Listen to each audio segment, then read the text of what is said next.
And welcome back to another episode of the Zig Zone, Falcon Media Sports Network's flagship radio show that discusses all things related to BJSU athletics and all the stories that go around in Bowling Green. I'm your host, filling in for Holden Ruck, Lucas Kleinmeyer, and today I'm joined by three of the members of the Falcon Media Sports Network. First, joined by our BJSU hockey beat and the voice of the Orange and Brown hockey program, Ben Korak.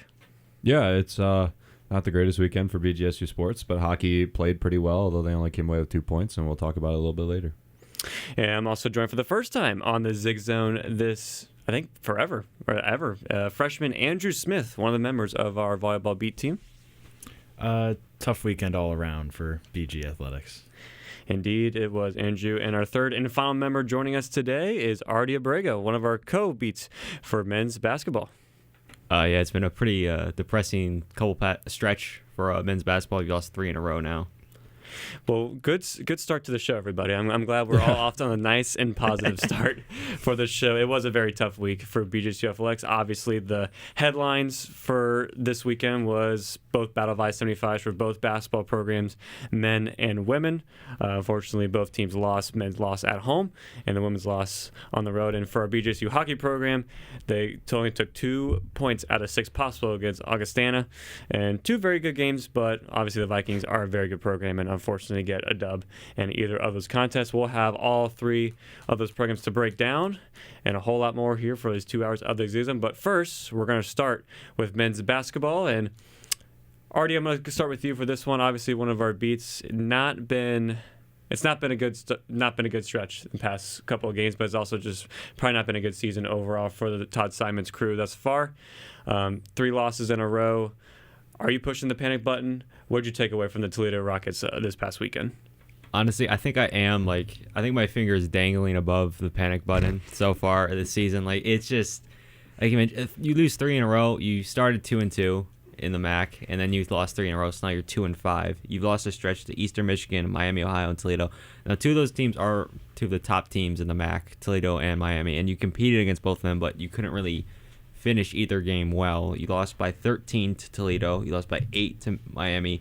I think the most jarring loss for me is the 68-62 loss to Eastern Michigan, because that was a game that I think people expected them to win, and they went in and they shot 34% from the field in that game. That was the kickstart of their loss. It's just been I think this 3-game stretch has been the manifestation, or the combination of everything they've struggled with this season, being super injured and having to rely on about a 7-man rotation, having really poor second half performances in these past 2 games.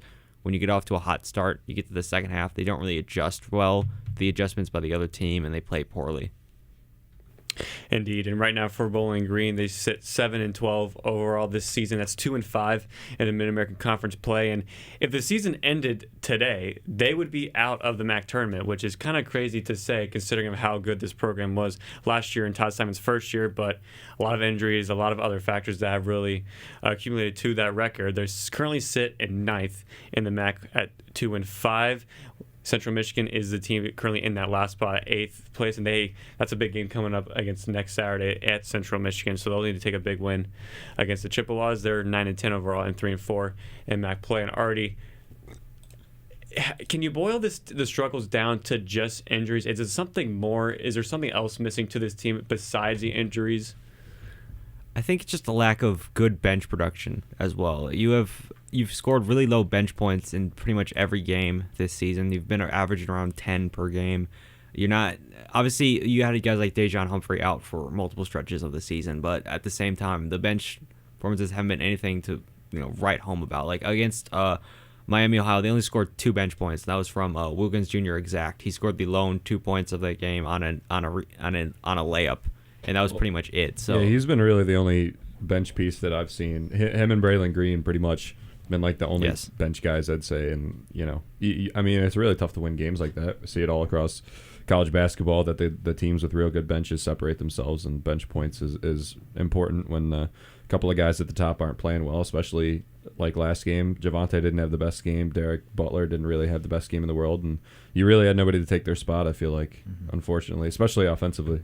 I agree with that, exactly what you just said, Ben. That was a perfect statement, because Derek Butler, he's had a really poor 2 straight games. He scored about I think just under 10 for both. And then Javonte Campbell, he's pretty much playing with one good hand at this point. He's got that cast around his left hand. Well, he has been practicing past couple of games. He is not. No, they've been pretty much saving him for these games because they've been worried about his hand injury. So he hasn't been practicing. Yeah, I actually have a couple of friends that they asked me how the team was doing, and they asked about Javonte, and I told them, I'm like, yeah, 2 of his fingers are pretty screwed up.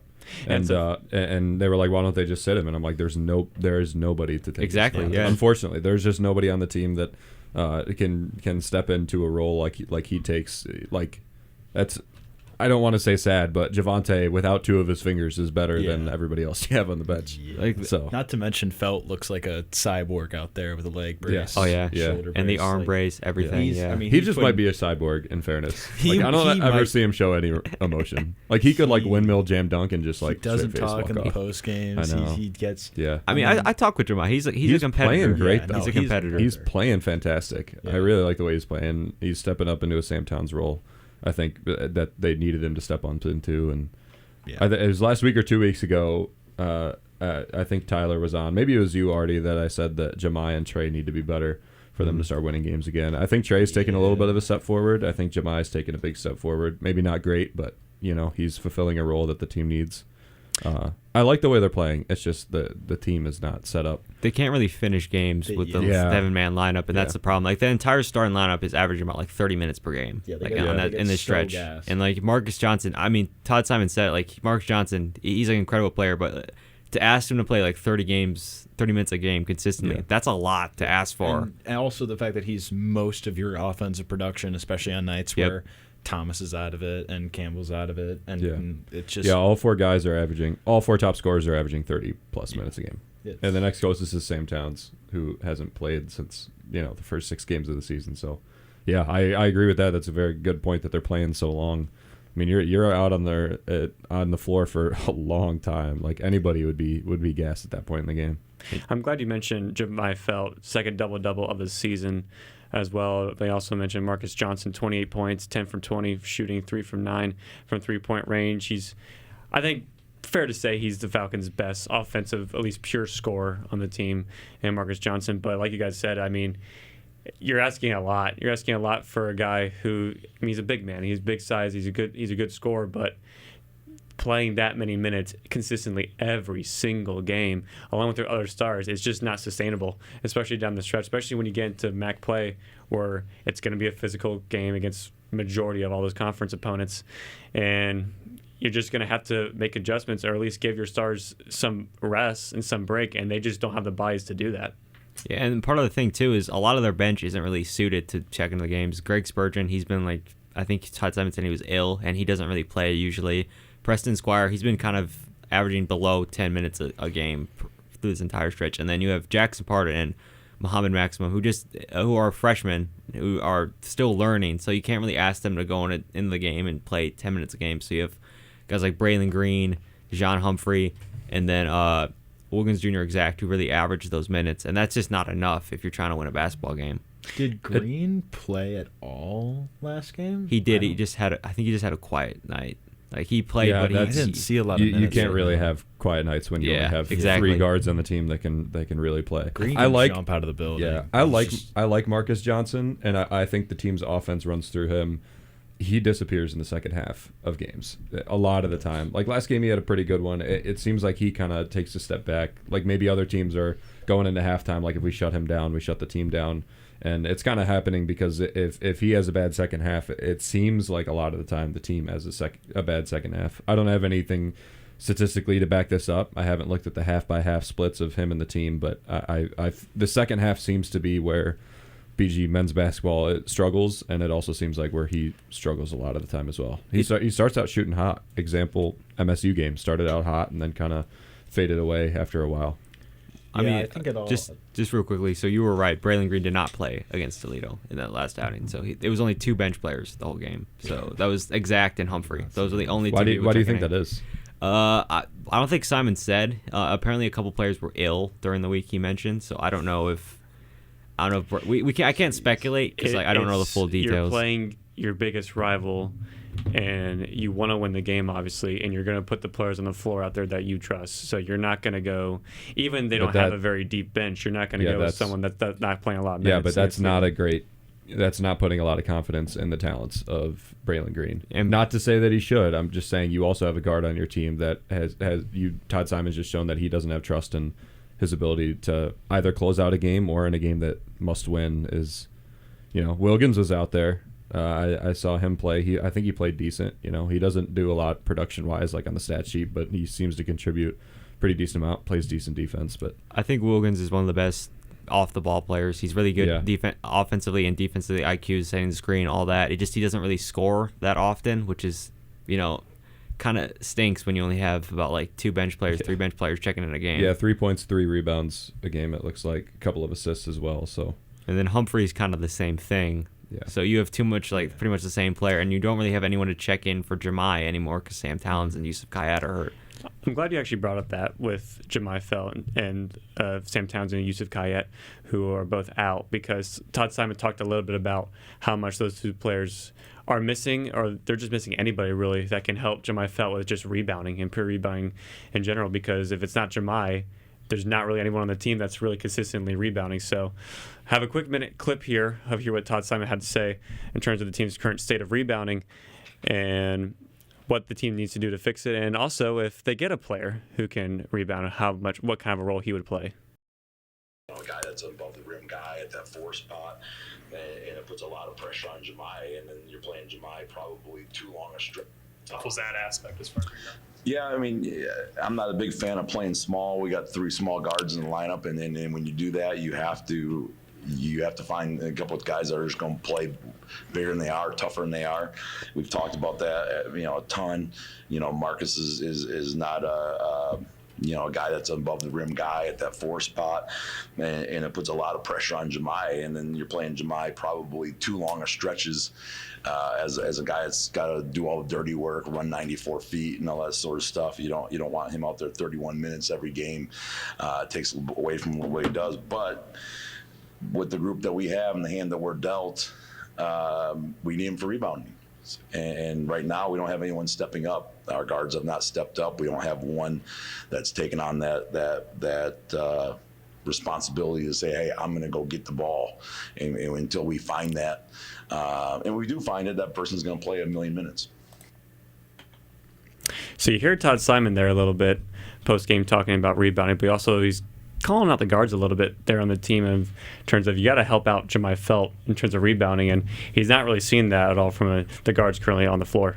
Well, I mean, when you look at the guards on the floor, so you got Campbell, Derek Butler, and Trey Thomas. So Campbell against Toledo had 4, Butler had 0, and then Trey also had 4. So, I mean, you gotta, like he said, you gotta have somebody step up. Like Jemai Felt had 13 rebounds. That leads the team. That's 9 more than the next guy, and that's Marcus Johnson. So he was really the only one grabbing boards in a game where they got out-rebounded by 7 by Toledo. So yeah, I think he's right. You got to have somebody step up. I feel like it's got to be Javonte. I feel like just by the nature of the way that like Derek and Trey kind of play the same way, Derek Butler and Trey Thomas, I feel like their style of play is very similar. And I feel like they're not going to be the guys. I think Javonte, I mean, just on averages too, he's averaging about as many rebounds as Marcus. Maybe him taking a step up. I think it's going to be helpful if you can get Yo-Yo back. Because a little bit of a bigger body, his play without the ball is pretty solid as well. While he's not the biggest body, he seems to be able to get some as well. So hopefully he'll take up that role. Wilkins, maybe you can ask a little bit more out of him too. He's bigger than Javon. I mean, he's what 6'6", 6'5", something like that. So he's a bigger body than the guards. Maybe not as big as Marcus. Nobody's as big as Jemai, but actually there is somebody that's as big as Jemai. It's Preston Squire. I'm still wondering why he can't go out and get. I could see him going out and get 5-6 rebounds. I think Simon views him as sort of a work in progress. So he's going to sit him in these sort of bigger games, but at the same time, it's tough to do that when you're so hurt. I mean, we're talking here about the bench being limited, and you're limiting the bench even more by saying he's a work in progress and not being able to play him. Like, I don't think you are to the point of the season yet where you just like turn the page on it. I don't think you ever should be necessarily, but maybe you get the guy some work. You know, he's 6'11", 6'10", just as big as Jemai. Put him in there and teach him how to rebound. You know. Yeah, he also, I mean, just needs the reps, the in-game reps to get better. And I just don't think Simon has the faith in him right now. It's almost what it seems like, because he's just, I don't know. My point was just you're nearing the point where you might have to put faith in some of these guys that maybe haven't earned it yet or deserved it, just because of the situation you're in. I would agree with that. I think the season it's on a dwindling path, so I would try to start experimenting more with some of the lineups. If I'm being honest, I would start trying to include some of those guys. Yeah, and we maybe don't get a lot of minutes per game just to see what happens, see what they can do. Yeah. Maybe get Jackson Pardon in there for a couple minutes. Obviously, he's still a freshman. Love to see that. But he's got to get some reps eventually. And I don't want to wait till him to sit on the bench all season. And like if you're being hopeful about the future of this team and Todd Simon, like when is he gonna get reps? If it's not on this team, is the team gonna be worse next year for him to get more reps? Like you have to put him in the game at a certain point, and if it's not on a team that's struggling with a small bench, then when is it gonna be? I'd love to see some new guys in the. Just in the rotation. I understand it's with injuries, and I understand it's thin, but you're just getting some new guys in there. You never know. Maybe somebody has a real good game, and you get him in there all the time, or he makes the difference in a game. Or, Artie, you mentioned before your finger was dangling over the panic button. What do you think it would take for you to drop that finger on that big red button? If they beat Kent State somehow, I think that would relieve a lot of my stress, because that's one of the top teams in the conference. But that's a big if, I'm being honest, in the way they're performing. I don't know if that's going to happen. But if they lose to a team that's significant, if they lose to Central, I think that's where I'm going to hit the panic button. Kent State is 3-4, BG is 2-5, so that's only a game swing. It's not too much. It's not like you're playing Ohio or Toledo, who's 5-2 right now. So, yeah. I would definitely say. I think Tyler Kavlitz came in here before and said Central. I think that's going to be a good bar. Beating Central, I think, is going to be a big swing for them, and another team that's rivaling the same. Them and Kent State rivaling the same. One win away, just a one win swing in there, and I think that would be the step. But I don't have to press the panic button yet. What do you think needs to happen for them to beat Kent? I mean, you got to get the maximum minutes out of everyone from the starting lineup, if I'm being real. You can't have another quiet game by Derek Butler. Trey Thomas, he can't have a bad shooting night. Marcus Johnson, he's got to step up on the boards. Because we're talking about big bodies. Marcus Johnson's 6'6". I would like to see him get more aggressive with his rebounding, try to help Jemai out a little more. And then I think it's just what you need, because I'm not very confident in the bench right now. Because I'm assuming 2 to 3 people from that bench are going to play in that game. Well, they got Humphrey back. They did. He's still working back from his injuries. So, even last season, he was a guy, kind of a spot starter. He started some games, but most of the time he's kind of off the bench, kind of energy guy. So, when you get him back and you get him back in full rhythm, he's going to help a lot, because I think one thing that's important to mention, too, is this is a whole new team again. Yeah. This is 15 new guys, not all 15 new guys, obviously, but it's a bulk of a new team. A lot of the core players last year left. So when Sam Towns, one of those core players from last year, is hurt, and it doesn't look like he's coming back anytime soon, that's a big hurt. That's a big hurt for this team. Definitely. And the only player that's playing significant minutes that was on the team last year is Trey Thomas. Yeah. If I could be mistaken. You have Humphrey coming back. No, you're right. And then obviously now Sam Towns is out, but obviously started playing most of the beginning of the season. So, you're throwing a whole new team together. And correct me if I'm wrong, where did Derek Butler transfer from? Transfer from Central. Central. So he's used to the MAC, but he's not used to Bowling Green yet. Getting used to it now. Jemai Feld didn't play basketball for 2 years. Yeah. Until he coming back in. And then you got Marcus Johnson coming from JUCO, and along with Javante Camo, if I'm not mistaken. So it's a lot of new teams, a lot of new pieces, and it takes a long, long time from the gel together. It's not going to happen in even a short sample size of games. It's going to take a little bit, and the injuries certainly don't help. That is something I wanted to mention, because you're obviously talking about developing a team, getting chemistry back together, and then the injuries disrupt that, because then you have guys coming off like Sam Towns, who is a veteran player, been here for years, who would primarily be the guy on the court, being really the leader along with Trey, and now he's out, so now he has to do that from the bench. So he can't do that consistently in games anymore, so he can't really So like there's a difference between like, coaching from the sidelines and then like coaching your guys when you're in the game. There's like a difference of that, I think. I definitely think this team has a whole different look if Sam Towns isn't hurt. Yeah. Because you got two big men in there. Your rebounding struggles can go away because you can even stretch one to the forward if you really wanted to. The weight comes off of Jemai. Marcus can take a step back from having to be even more interior presence than he has to be or that what he is, and then you're taking some stress off. You're just taking stress off of everybody. It all stems back to Jemai in the center because you don't have a backup for him right now. Yeah, unfortunately. And while when Yo-Yo comes back, he can be a backup for Wilkins or Marcus Johnson, depending on what you're going to do in certain spots of the game. There's nobody to take Jemai's spot, and so and he's got to play the whole game. He just has to, unless you're going to go small and run. But then you're running into the problem of endurance. How many of those guards can really play 45 minutes a game? It could consistently run on the floor all the time. So, and how many teams in the MAC are you going to be able to run off the floor? Also, too, they knew before the season this stretch. I don't think people thought Miami was going to be this good this year. They're really good. You had Miami. You obviously had Toledo. Now you have Kent State next. Those are three very, very good teams. And Kent State and Toledo are probably two of the top three teams in the MAC probably for a lot of people. Central Michigan is another tough outing, at least a team that are kind of both in the same pecking order. But you look at the rest of their schedule a little bit towards the end. There's open, especially towards the end of the season, for them to go on a run. You have NIU twice, Eastern Michigan again. I'm sure they would love to have that game back. We have Western Michigan. That's one of the wins they've had in the MAC thus far this season. So there are opportunities for them. They play Ohio at home on February 11th. That's a team that has a lot of injuries to a lot of key players now. So it'll be interesting to see how they either fall off or they continue to be good. So there is an opportunity for them to obviously get back into the group and obviously make the MAC tournament. 8 of the 12 teams make it and have a positive record in the MAC, but they're setting themselves up, or I guess I should say they're digging themselves such a big hole that they're going to have to climb out of it and go on a big run towards the end of the season. Yeah, definitely. There is still hope because they're in the 9th spot, so they're not completely out of it yet. They're not in the bottom of the standings like Buffalo and Northern Illinois are. So there's still light at the end of the tunnel. You just have to really cobble together some good wins, get on a good stretch, get some of that momentum back. Hopefully you can these days in between games, you can take some time to maybe rest your team a little in between practices because they're probably we mentioned there's probably super gassed by now after this stretch of games.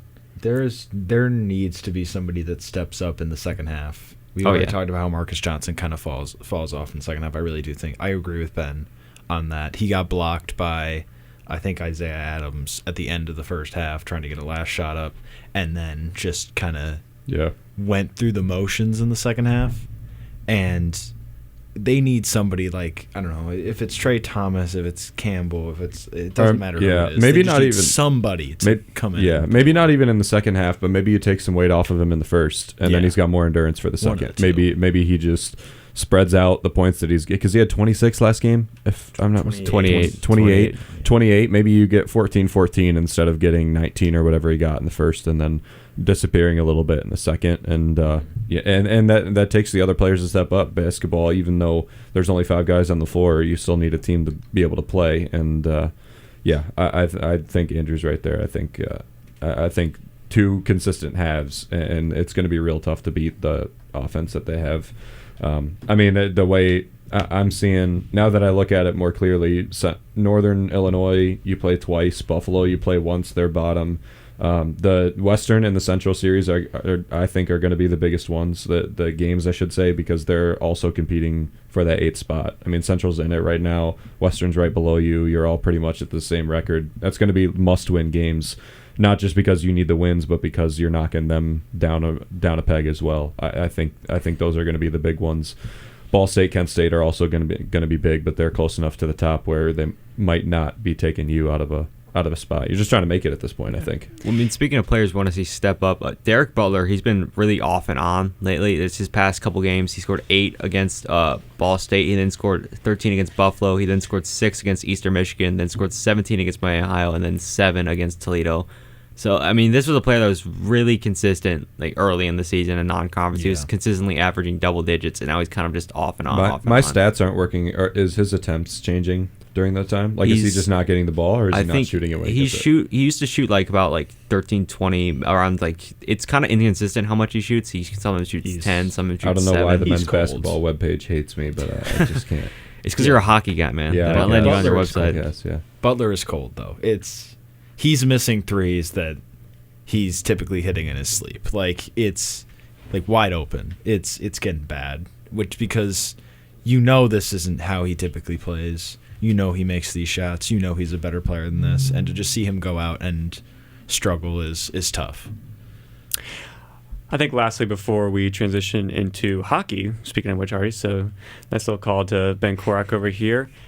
I think when you're an injured team, I think having anything that's a non-important game, which is a conference game, so that Max Sunbelt game against Coastal Carolina on February 8th might be one of the most annoying or games they probably are least looking forward to play, because it doesn't really mean anything in the grand scheme of things, and you don't really have a deep bench to give it a lot of new players opportunity.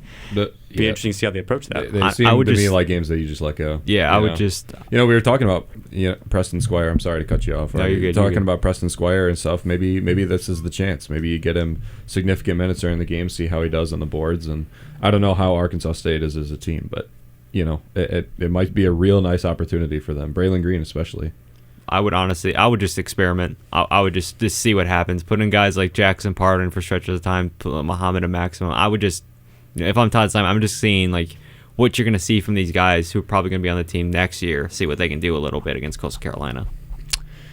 We'll see what they do indeed. They have a couple of games in between before they get to that. They have Kent State coming up next on Tuesday, January 28th. And Tyler Cavalitz, Artie Abrego will be there with you, bringing you all the coverage for that one. That's another big game, another big test against the Kent State Golden Flashes team. That is no easy out, that's for sure. And then following Saturday, they'll be on the road once again, going up to Mount Pleasant, taking on the Central Michigan Chippewas, and what might be the biggest game of the season, depending on what happens after Tuesday. When we come back, we will talk and recap the hockey's weekend against Augustana, and also preview what's next to come for the team, along with our voice of hockey, Ben Korak. So don't go anywhere. Listening to the Zig Zone right here on WBGU 88.1 FM.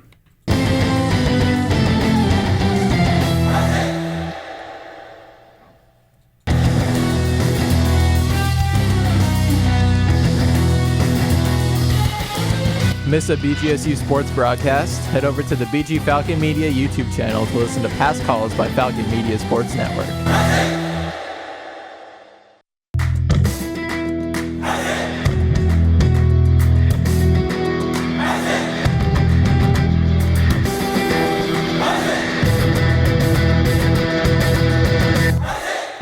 Falcon Media Sports Network is finally back on the road with BGSU hockey.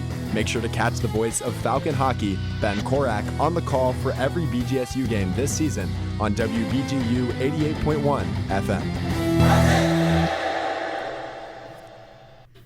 And welcome back to the Zig Zone here on WBGU 88.1 FM. We just got finished talking about BGSU men's basketball. We're going to transition now into Bowling Green hockey. Lucas Kleinmeyer alongside Ben Korak, Artie Abrego, and Andrew Smith here in the studio on the Coolene Center. Ben, probably the most positive result of the weekend for all BGSU athletic teams. They didn't win. They didn't win either two games. Didn't win either two games, but got 2 points taken out of 6.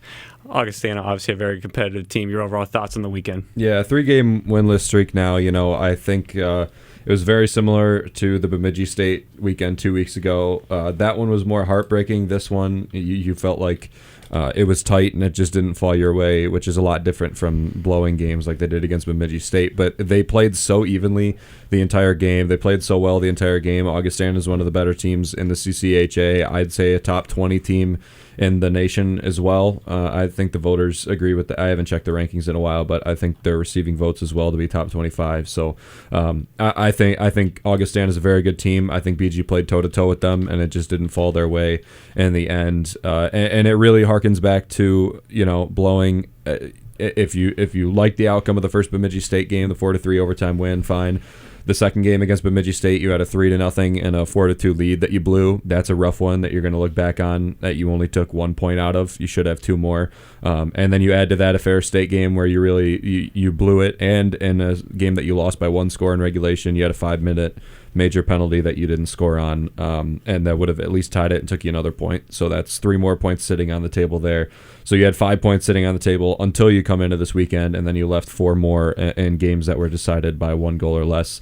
And there were a couple of problems with how they played this weekend, but all around their defense was strong, their offense was amazing. They held, for the second time this season, one of the top 2 offenses in the CCHA, and made them fall down to the third or the fourth. Lake Superior State at the turn of the year held only 1 goal in regulation, and then Augustana, they had only 2 goals, and they were the best offensive team in the CCHA coming into this weekend. So they're playing great. It's just they're just not able to finish, there's a couple of problems that they really need to solve.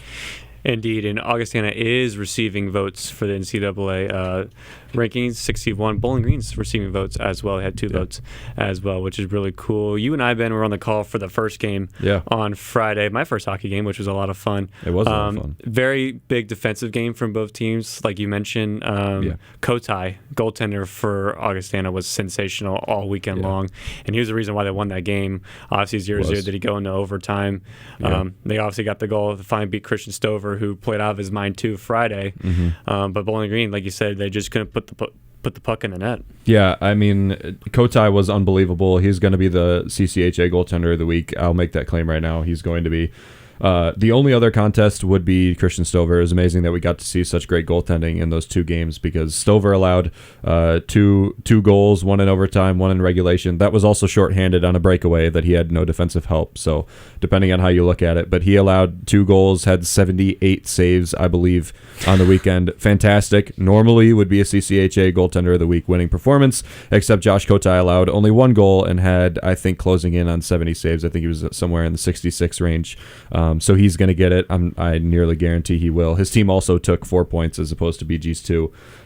It really sucks for Stover that he wasn't able to get at least a win, if not more. But it falls that way sometimes, and he continues to be hot. He rebounded off of 4 goals allowed, and 3 goals allowed that you feel like he didn't deserve, but it might have been like the stoppage of how hot he's been. But he just came right back against a real good offensive team and continued it. Stover's been playing great. He's been probably the biggest positive of this team now, with Ryan O'Hara not scoring in the last 2.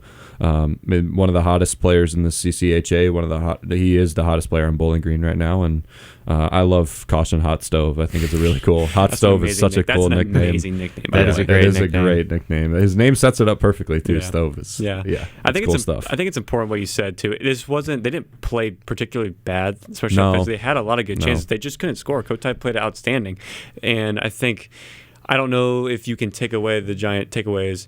They can't score offensively, because this team was putting in goals left and right before they took that final loss to Fair State.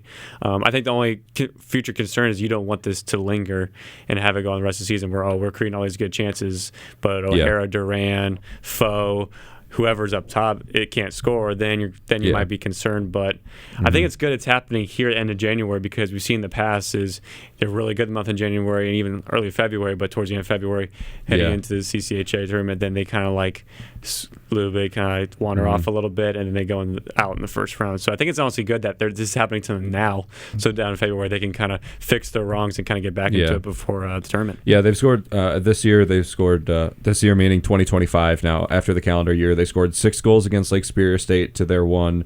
They scored 8 goals against Bemidji State, 7 goals against Fair State, and then only scored 1 in regulation against Augustana. So it's not like the offense wasn't there. They generated a lot of shots. I think they played better offensively than Augustana. They had more offensive chances, a lot of them coming from power plays, which is a huge problem that they have right now. But I think their offense is in a really good spot. I don't feel like they're going to lose momentum. I think Willie knew that. He knew it in the press conference. He wasn't happy with how they played, but he wasn't upset with how they played. And in a game that you only scored 1 goal, that's a great thing to see, that he was still pleased with how the guys. I think he was pleased with how the guys played on the weekend. I think he just understood that Augustana is a real good team, and they're very evenly matched. And I think looking forward, I mentioned it and on the Blue Line that should be posted later today. I believe. It's out right now. It's out right now currently, bgfalconmedia.com or bg_FMSN on Twitter. But they have an easy easy schedule going forward. Northern Michigan's the worst team in the CCHA. St. Thomas is high offensive, but Bowling Green's defense should be good enough to cancel that out somewhat, and their offense is going to be good enough to break St. Thomas's defense, I believe. Bemidji State is one of the bottom teams in the CCHA, although they always play BG tough, and Lake Superior State, high offensive, but not a lot of defense, and they're currently behind them. So an easier schedule coming up. They don't have to play any of the top 3 teams, and it's gonna be good for them to we're past the point of working on things. We're to the point of win the games no matter what. So they need 6 points against Northern Michigan. They need to take 4, 5, or 6 almost every series from here on out for the best chance. Agreed. There's 12. That was an incredible voice crack that has happened. That is going to get clipped, and I am very excited for that one as well. Pushing ahead now, moving forward.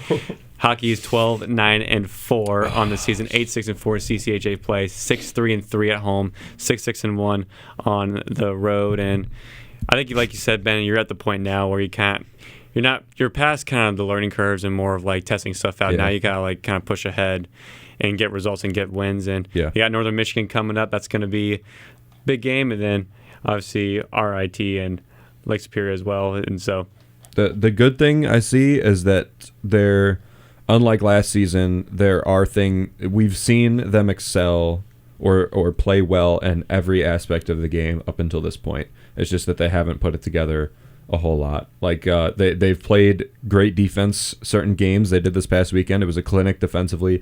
They've been great on the penalty kill certain games, power play certain games. They've been good offensively. Their goaltending's been great. They've made clean passes. They've excelled in every aspect of the game. They just haven't put it together yet. And I think they're due to do so. I think they're going to. One of the next couple series, they're going to put together a 6-point weekend. St. Thomas and Bemidji State are probably the 2 tougher ones, I'd say, and I think it's going to be one of those. But I think they're set up in a real good spot, especially if Stover continues his hot streak. The power play is a huge problem, though. It's something that they really need to figure out. Ferris State, as I mentioned, they lost 4-3 in the second game. They had a 5-minute major that they didn't score on, and that's you're encroaching in on unforgivable there. In a 1-score game that you lost by 1, you would have at least taken a point if you scored at least once on that, which you should have.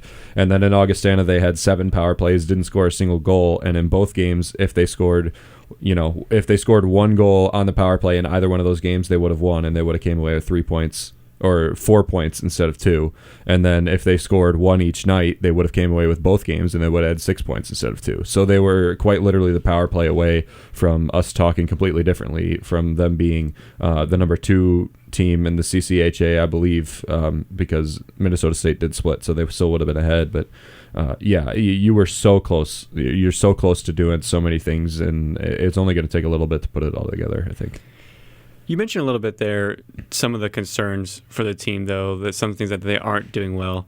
What are some of those things that you feel like have been kind of those like season trends of things that they're not doing well that you feel like they need to get better at towards the end of the season? Yeah, that's what I'm saying. I don't think that there is a season trend. I think they've done very well at addressing their problems and fixing them. It's just, they came into the second half of the year wanting more offense. They started to get more offense. Their defense lapsed a little bit against Ferris State, but it's the biggest rival that they have, I think, or arguably with Michigan Tech. And they always play BG tough. Their defense is good against Bemidji State. They just took care of business a little bit. But I think this is your offense played real well. This is probably the best all-around series I've seen them play this season, and they've taken only 2 points from it. So it's unfortunate that they had such a good game and didn't come away with anything at home. But I think it's a real good thing to see that their offense was really there, their defense was really there, and they played to a T with what was yesterday the number 1 team in the CCHA, what is now today the number 2 team in the CCHA, and a receiving votes team. You're holding on, and I would only change the power play. That's the only real criticism I can give about this weekend. Everything else was exemplary. It was fantastic. And like I said, we're talking different if you score 1 power play goal or 2 power play goals. Agreed. And it's kind of weird, too, because I remember you and I talked about it a little bit Friday, is they had to get better defensively, especially with keeping the puck out of the goal. I mean, they were just giving up way too many goals towards the last couple of stretches. I mean, they were winning games, but they were winning games 4-3, 3-2. Yeah. I mean, they were winning games. That was on the Zig Zone last week. That was what I said, that they needed a good defensive performance. They needed to take a step up, and they did. They played great. Now it's just the other side. Yeah, now it's just the other side that they couldn't. But again, I think you said it Friday night, and you said it perfectly, that it wasn't. Oh, thanks, man. Because it wasn't because of a lack of offense. It was because Augustana also just shut down your offense. It wasn't that the offense wasn't there. So it was good to see that they played both ends. They played on both ends of the ice very well, and it just didn't fall their way, And power play needs to be fixed, and that shorthanded attempt, that happens. It just happened at a bad spot. So it was really good to see. It was fun series to watch if you're a hockey fan. It got a little shovey at the end in the second game, so I'm kind of sad that you didn't get to see that. Unfortunately, but it was an electric atmosphere. It was packed. Everybody showed out for it. Unfortunate end, but good game at home, a good series, I think, and it sets you up pretty good for the last 4 of the year. Agreed, and I think a little bit too. We talked about them offensively and team overall. Is there anything to take away? Bigger picture defense wise, I mean, obviously, I was a little surprised that Norris and Struenberg weren't on the lineup sheet when we first got, but obviously they skated on the ice when the game first started. It wasn't like they were out. They didn't play significant minutes. They both played a lot of minutes.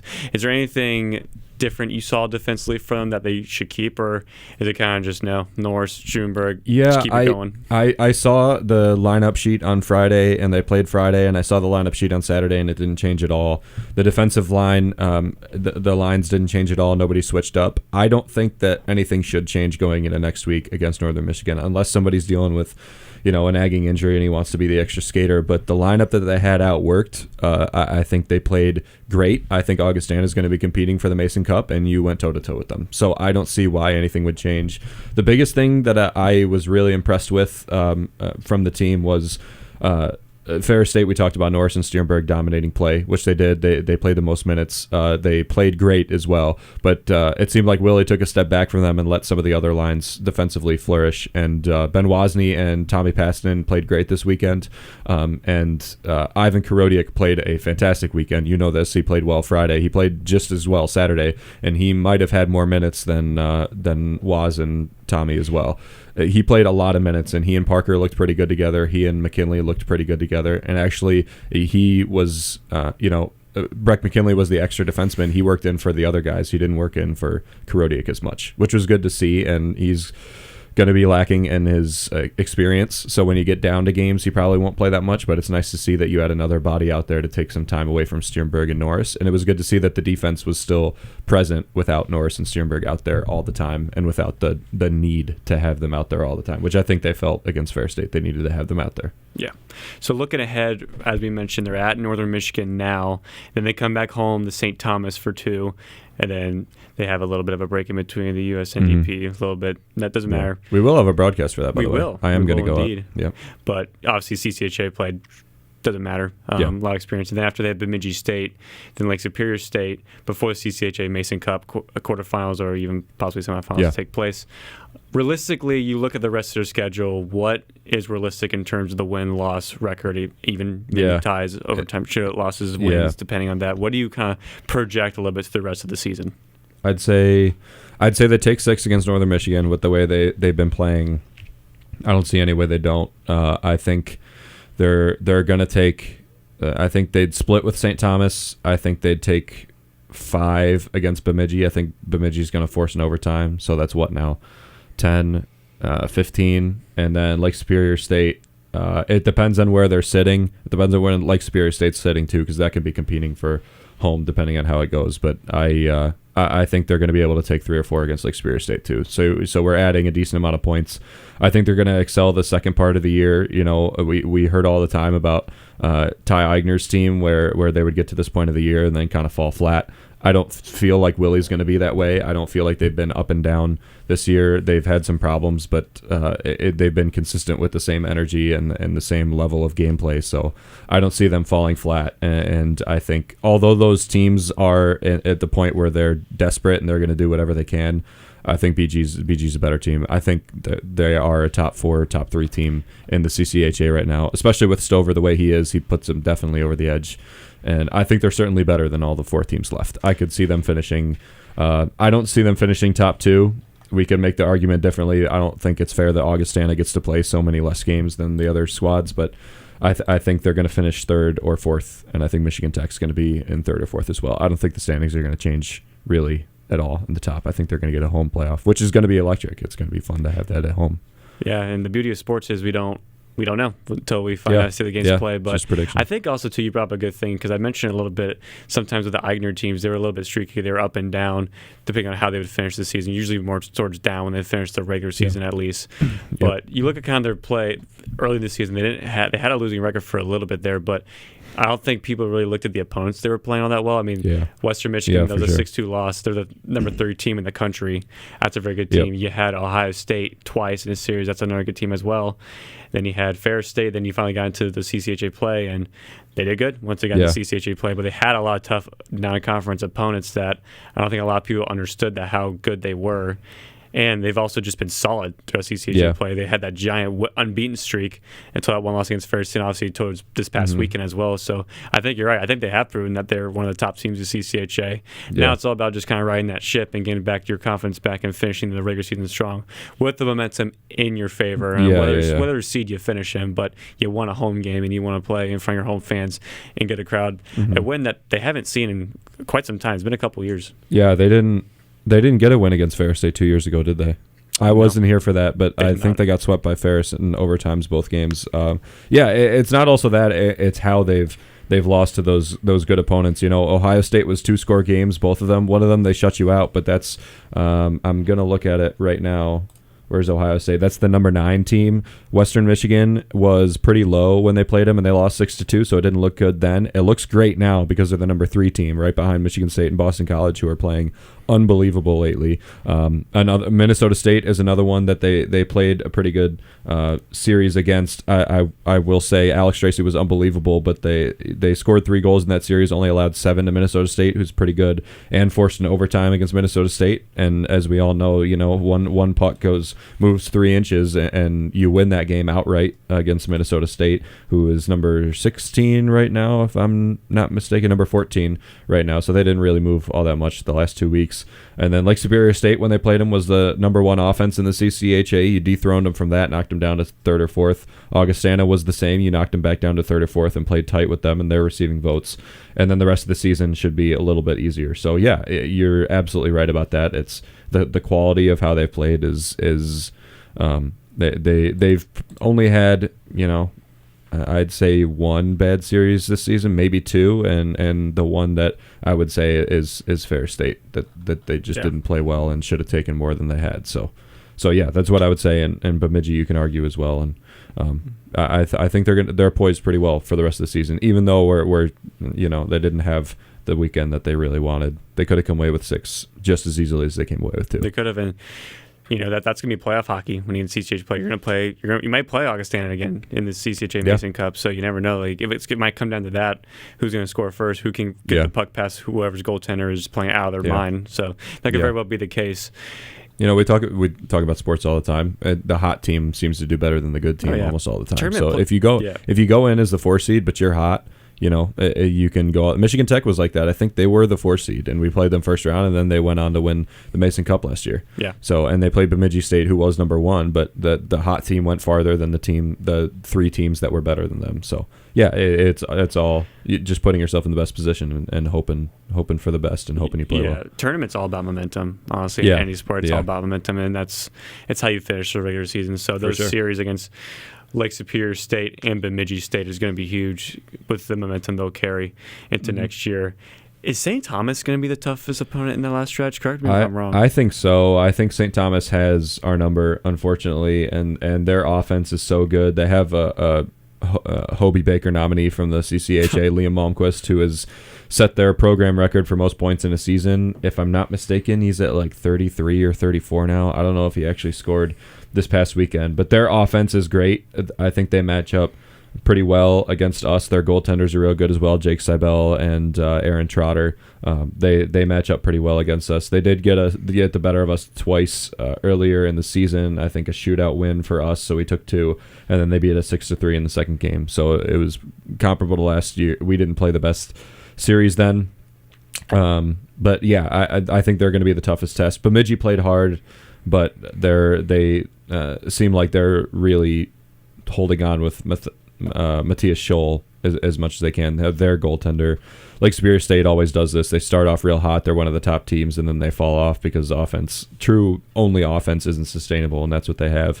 And then Northern Michigan's played pretty well lately, but they're still the bottom team. They're young. They're inexperienced. They have a new coach, so not too worried about them. But you can't take it for granted. Every team in the CCHA beats everybody.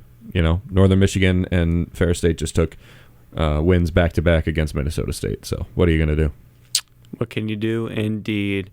Who's a player for you that needs to step up down this stretch that might not be having the best season, has been kind of streaky, but at the same time, the opposite? Who's been a player that's really impressed you this season? It's tough to say over the last couple games because Ryan O'Hara has obviously had a hot streak and it's cooled off now. Yeah, your boy.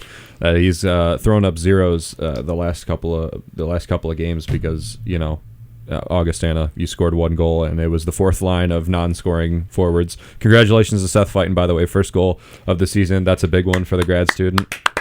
Round of applause for Seth Fighton. Yeah. Niedermeyer had his 4th assist. Emanen had, I believe, his 8th assist of the season as well. He's one of the highest scorers, and an incomer as well. He's the highest scoring newcomer for Bowling Green, which is real good to see. A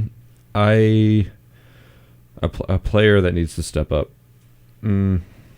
They all played so well, so it's real tough to say. Is Brett Foe someone? Brett Foe could be someone.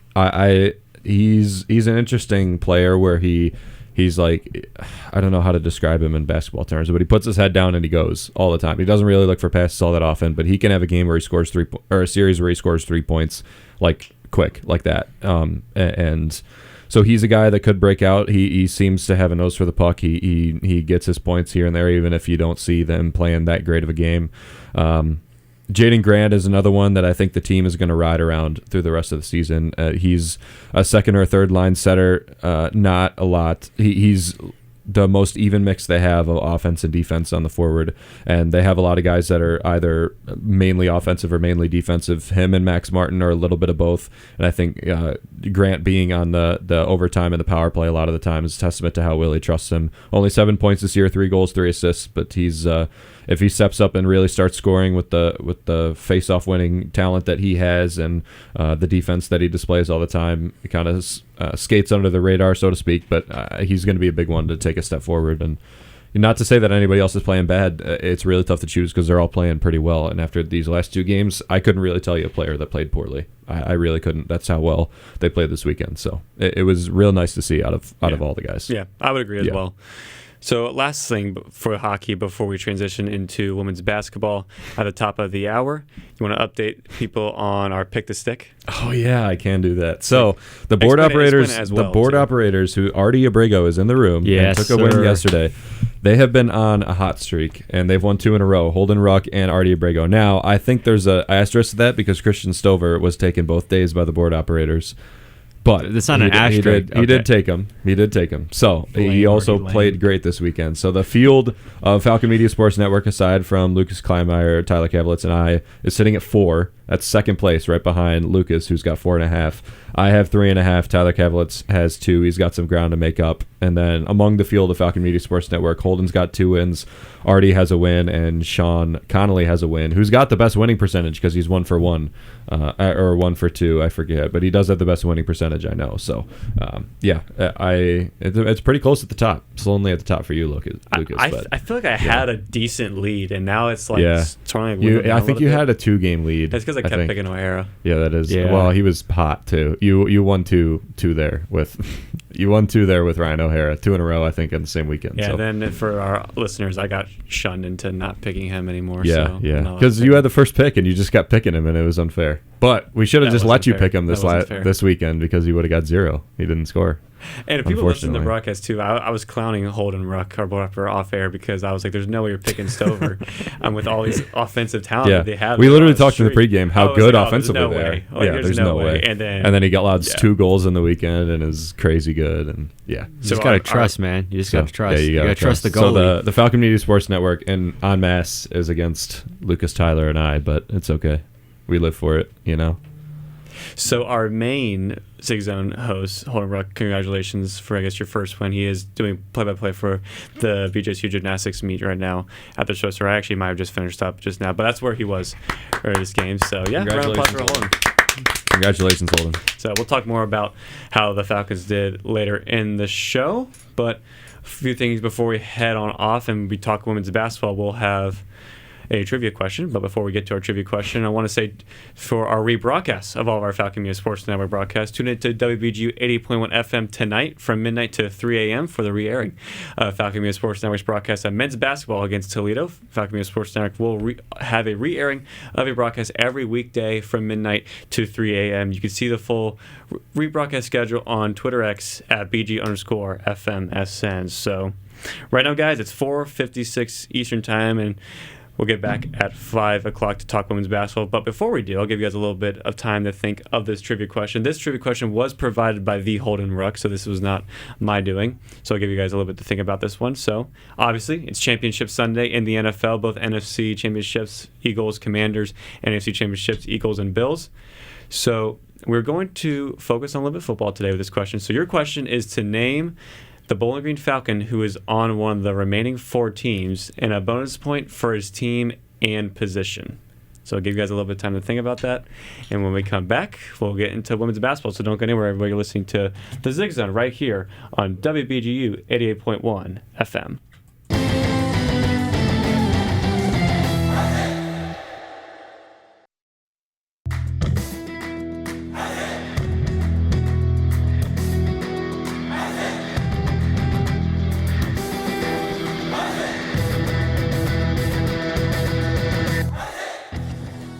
Are you a fan of BG Falcon Media and the Falcon Media Sports Network? You can show your support for BGSU Student Media by donating at the bottom of the page of stories on bgfalconmedia.com.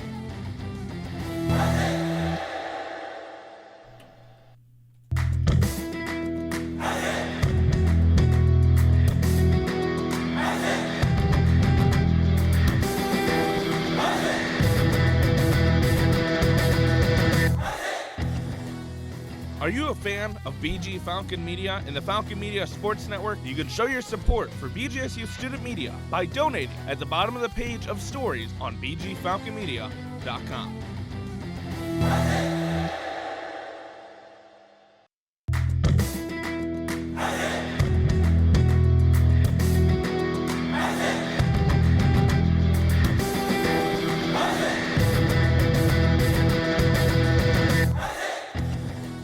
Are you a fan of BG Falcon Media and the Falcon Media Sports Network? You can show your support for BGSU Student Media by donating at the bottom of the page of stories on bgfalconmedia.com.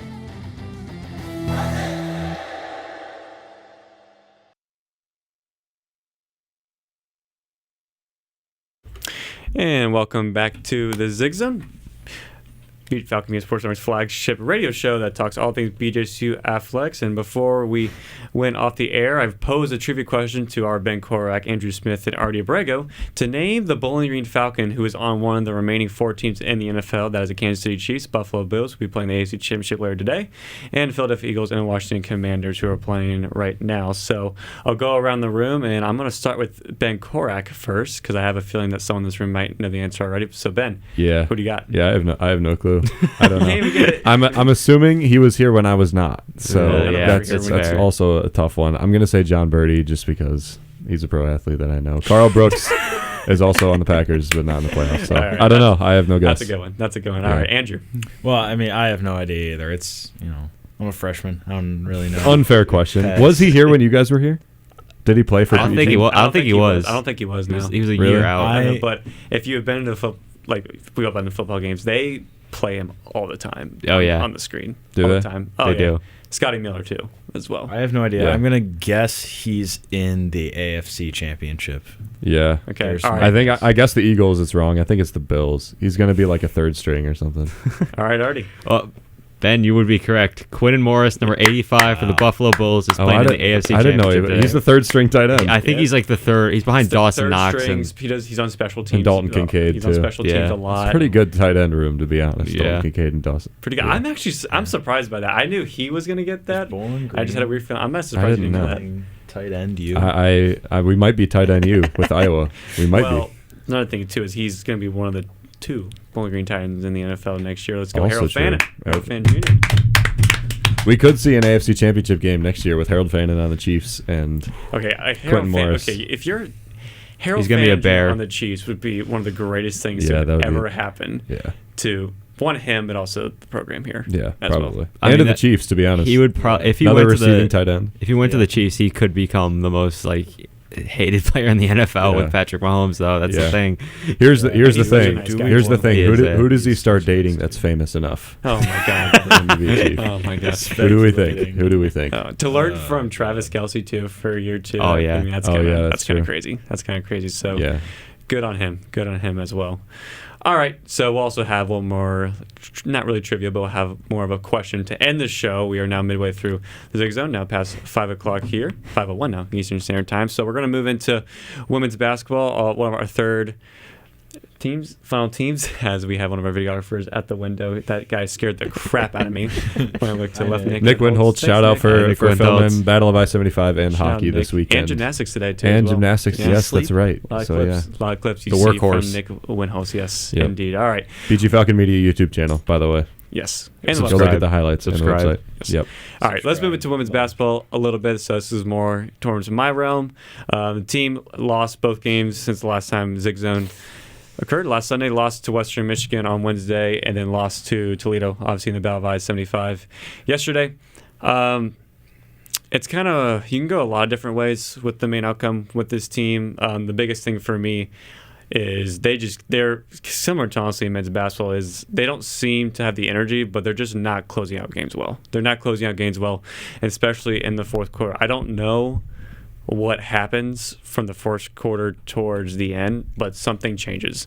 First quarter, they execute their game plan almost to perfection, almost every single time. They shoot well, shoot the ball all over the floor, pretty good offensively, especially from deep, but second quarter in some games this season has not been good, but Toledo this past game, they played well in the first half, both quarters as well. They led by 5 going into halftime, and then it was a completely different game in the second half. And Toledo really came out to start the third quarter, and they made their adjustments, and oh boy, did they. I mean, just shot the lights out. I believe they shot something 39%, I want to say, from the field in the second quarter, and then they went and shot 68.8% in the third quarter. So that difference from the second to third quarter is incredible. And, players like Goss and Garcia and a new Toledo Rocket, Carruthers, that the Falcons were harshly introduced to last game, they all shot the lights out in the second half and all stepped up really big. And then the Falcons on the opposite end, they kind of folded a little bit underneath the pressure a little bit. They're now 1-8 on the road in the MAC. Their only win came against Ohio a week or so back, and it's not good. It's not good. They're now 9-10 overall, 3-5 in Mid-American Conference play, and they got a couple of big games coming up against Akron Wednesday and on the road at Central Michigan Saturday. And those are two teams that are fighting for those 7th and 8th spot right now in the MAC, and they're both teams kind of equal pecking order. And I don't think they expected that to be the case at the start of the season, but this is where they find themselves, and they got a huge one. They got an absolute huge one against Akron on Wednesday. They're going to come out with a big win.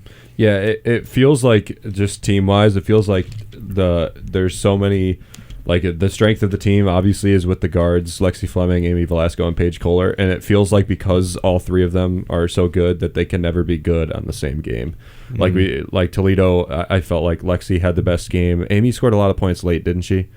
She scored a pretty decent amount of points late because I think at one point she was at like 9 points through the third quarter, something like that. Yeah, and she got 9 She late. had a little bit of an off game because she had an got ankle hurt. injury. Yeah, she right? got hurt in the second quarter. Okay. She didn't play a majority of the second quarter, and she came back for the second half. But I don't remember her having a lot. I can pull up the box score real quick, but it also didn't seem like Paige Kohler had the greatest game in the world either, and she only had 7 points. So it's just tough for them to be putting it together. Like Erica had a fine game. We've talked about Erica before. We know what her role is, and Kieran McGuff we've talked about, Taya Ellis we've talked about too. Kind of comparable players, I'd say, but the team's going to run through the guards, and it feels like the guards just need to have good games all at the same time. She did have, I believe she was at 8 or 9, and then she had doubled that. She had finished with 18 points, which was second on the team, but she had 10 from the free throw line, so a lot of it wasn't from the open, taking a lot of fouls. Floor, so she took a lot and of fouls. 0 3-pointers from a pretty decent 3-point shooter. The team itself as well. only took 9. They were 3 for 9, and that's something that was very, very unusual for them. Yeah. Well, yeah, Lexi and Amy can really shoot, and they didn't, and Paige for that matter as well. And it didn't seem like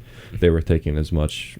I mean, you were there at the game. You could tell us where the focus was better, what their changes were coming out of timeouts and stuff like that. But I keep looking to, we look away from the power forward position at men's basketball because it's so strong with Marcus Johnson, but I keep looking toward it for women's basketball because Kieran McGuff and Taya Ellis seem to be the only two battling for that spot, and it doesn't seem like either of them is like running away with it, and it feels like somebody needs to eventually and round out that lineup a little bit better. Yeah, it's been McGuff since she's been healthy. She's been the fifth and final starter. Ellis was a starter to begin the season until she got hurt for about over a month or so, and now she's been kind of that sixth or seventh man off the bench, and she's been doing good off the bench too. I wouldn't be surprised. But even last game, 2 points and 3 fouls for McGuff. Yeah, I wouldn't be surprised if Ellis down the stretch might take over the starting spot. They're both going to play significant minutes and roles down the stretch, regardless of who's starting and who's not. But yeah, man, it was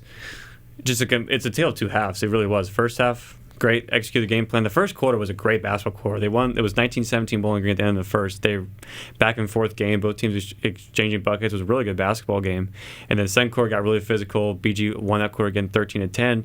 Like I mentioned, they're up by 5 going to halftime. But again, second half comes back and it gets down to crunch time, and I don't really know what happens. I don't really know what changes. It's not.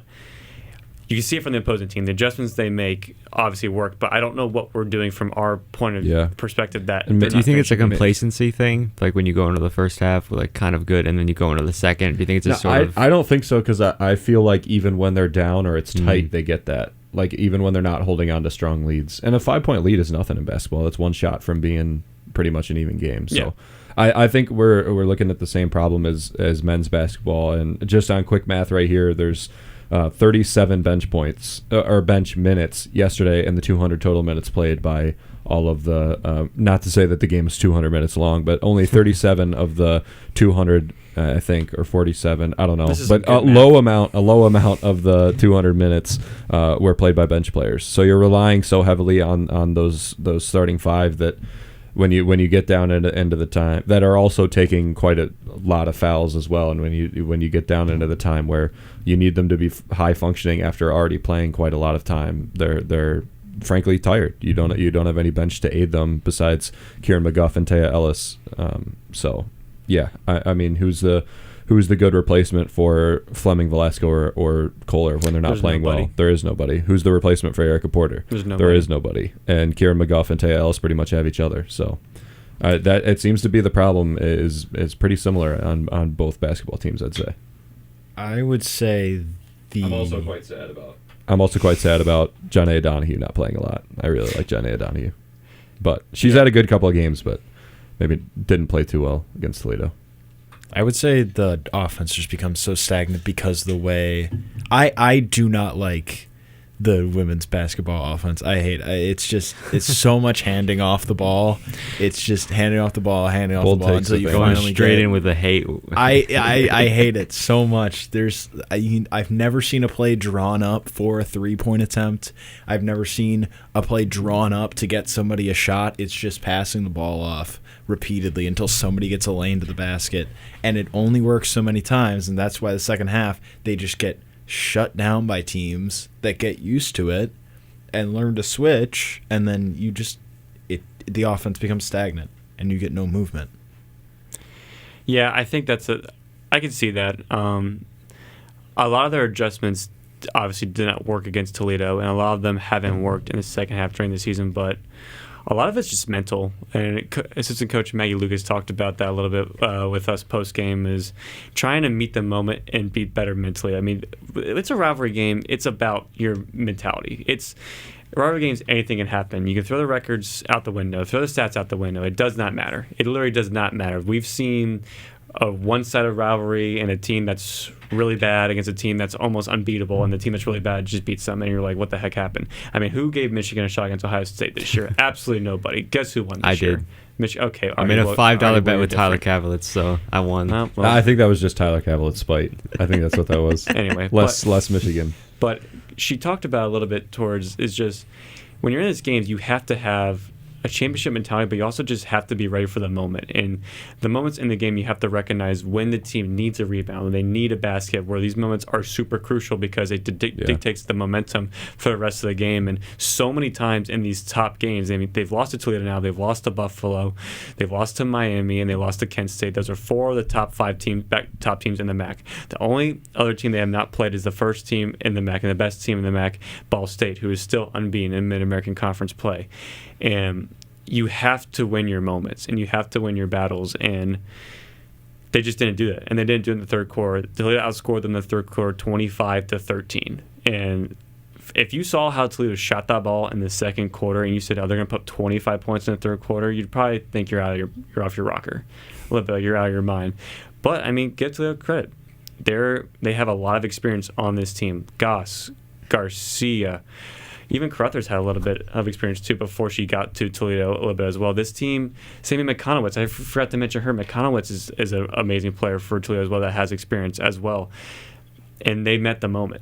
And Bowling Green did not in the second half when they needed to the most. And like Ben said, it was a 5-point lead. It's basketball. I mean, it was 2 shots from Toledo at the beginning of the third quarter that tied it quickly at 32. I mean, at 5 points, it's still a lead, but it's pretty much nothing. Exactly. Like, basketball, it's nothing. It can go away like that. If you win the opening tip, it's a 2-point lead. You pretty can, much. I mean, and no lead is safe in basketball. No lead's ever safe. Unless it's 35. Unless it's like an absolute landslide. Yeah. But if you're up by 10. I feel like nowadays that even 35 isn't totally safe anymore. Yeah, with how 3-point dominant the game is. Unreasonable. I mean, the personal fouls scare me. It continues to scare me, especially Erica getting fouled out. It just puts a massive damper on the defense of the team, on the only center of the team as well. And I think you're going to get into situations where it's, I remember board operating the West Virginia game. Lucas Kleinmeyer called down in Morgantown earlier this year and talking about 19 fouls on how it was so many fouls. Well, they had a stretch of 5 20-plus foul games there for a minute. It's gotten a little bit better. They're down to about the 15 fouls per game, it looks like. But it's going to come down to a game where it really matters, and then foul trouble is going to hit. And I really hope that it's not you make the MAC championship and Erica fouls out or gets pretty darn close late in the third quarter, early fourth quarter, and then you got to play an entire quarter in games that really, really, really matter without your center, without anybody, without Lexi, without Amy. They're getting close, and luckily they haven't had a massive problem with it yet, but. It's coming. I feel. Let's not manifest that. Yeah, we'll see. You gotta manifest positivity. Knock on wood. They need to be more disciplined, especially Porter. I mean, the foul trouble has been crazy. It's like especially at the power forward and center positions all. Yeah, and it's unfair to Andrew because that a lot of people boil down that Western Michigan loss to Erica losing a little bit of a cool towards the end and get a double tech, and they had 4 free throws at the end of the game. But the Falcons did shoot 3 from 10 from the charity stripe, which they never done. Yeah, that was rough. It goes to your point with Porter and just trying to stay disciplined in those moments. Well, yeah, I mean, discipline extends to free throws too, and it extends to not making fouls, but smart fouls.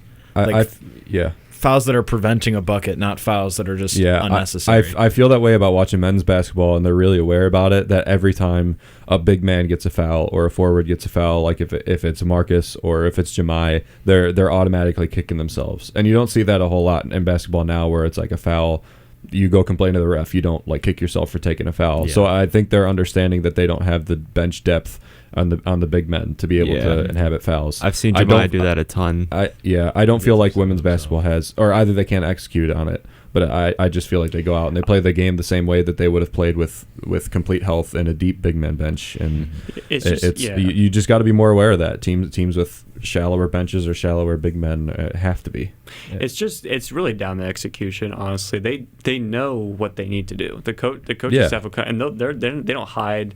They don't say anything that think's not true. They know what the issues are, and they say it post game all the time with us. But it's about translating it from practice to the game. And sometimes it just hasn't happened, and it hasn't happened against the really top teams in the MAC. Caden Knapp, who was on the call with me yesterday against Toledo, we both talked about one of the reasons why they lost in the game against Toledo, but the biggest one too, points off turnovers for Bowling Green in that first half was 12. It was 12 points off turnovers, which was something that they really haven't done consistently a whole lot this season, especially against the top teams. And that was very impressive that they were able to do that. And then the second half, Toledo had 16 points off of turnovers, while Bowling Green just had 2. So Toledo had 18 on the game. Bowling Green just had 14. And that's just, you got to win the turnover battle. You also have to have more points off turnovers than the other team. And that's too big of a difference from one half to the other when the second half is more important. Yeah. Lucas, do you see improvement? I harken back to listening to that entire West Virginia game and talking about turnovers and personal fouls being the two problems. I mentioned personal fouls. You mentioned turnovers. Do you see improvement in that realm, or is it something where because I'm finding it really tough. I'll look at the turnovers right now. There's not a discernible difference between personal fouls from then and now. And to be honest, I think turnovers have pretty much stayed the same now that I'm looking at it. Maybe a little bit less now, but does it seem like they're working on it? Does it seem like what they're doing is fixing it? They definitely have. And I think it was interesting, too, because Bowling Green had 15 turnovers, Toledo had 12, and I thought the turnovers had actually been improving. Like, statistically wise, it might have been the most you probably would expect, but I thought it was improving from game to game. I don't think that was the reason why they were losing the games.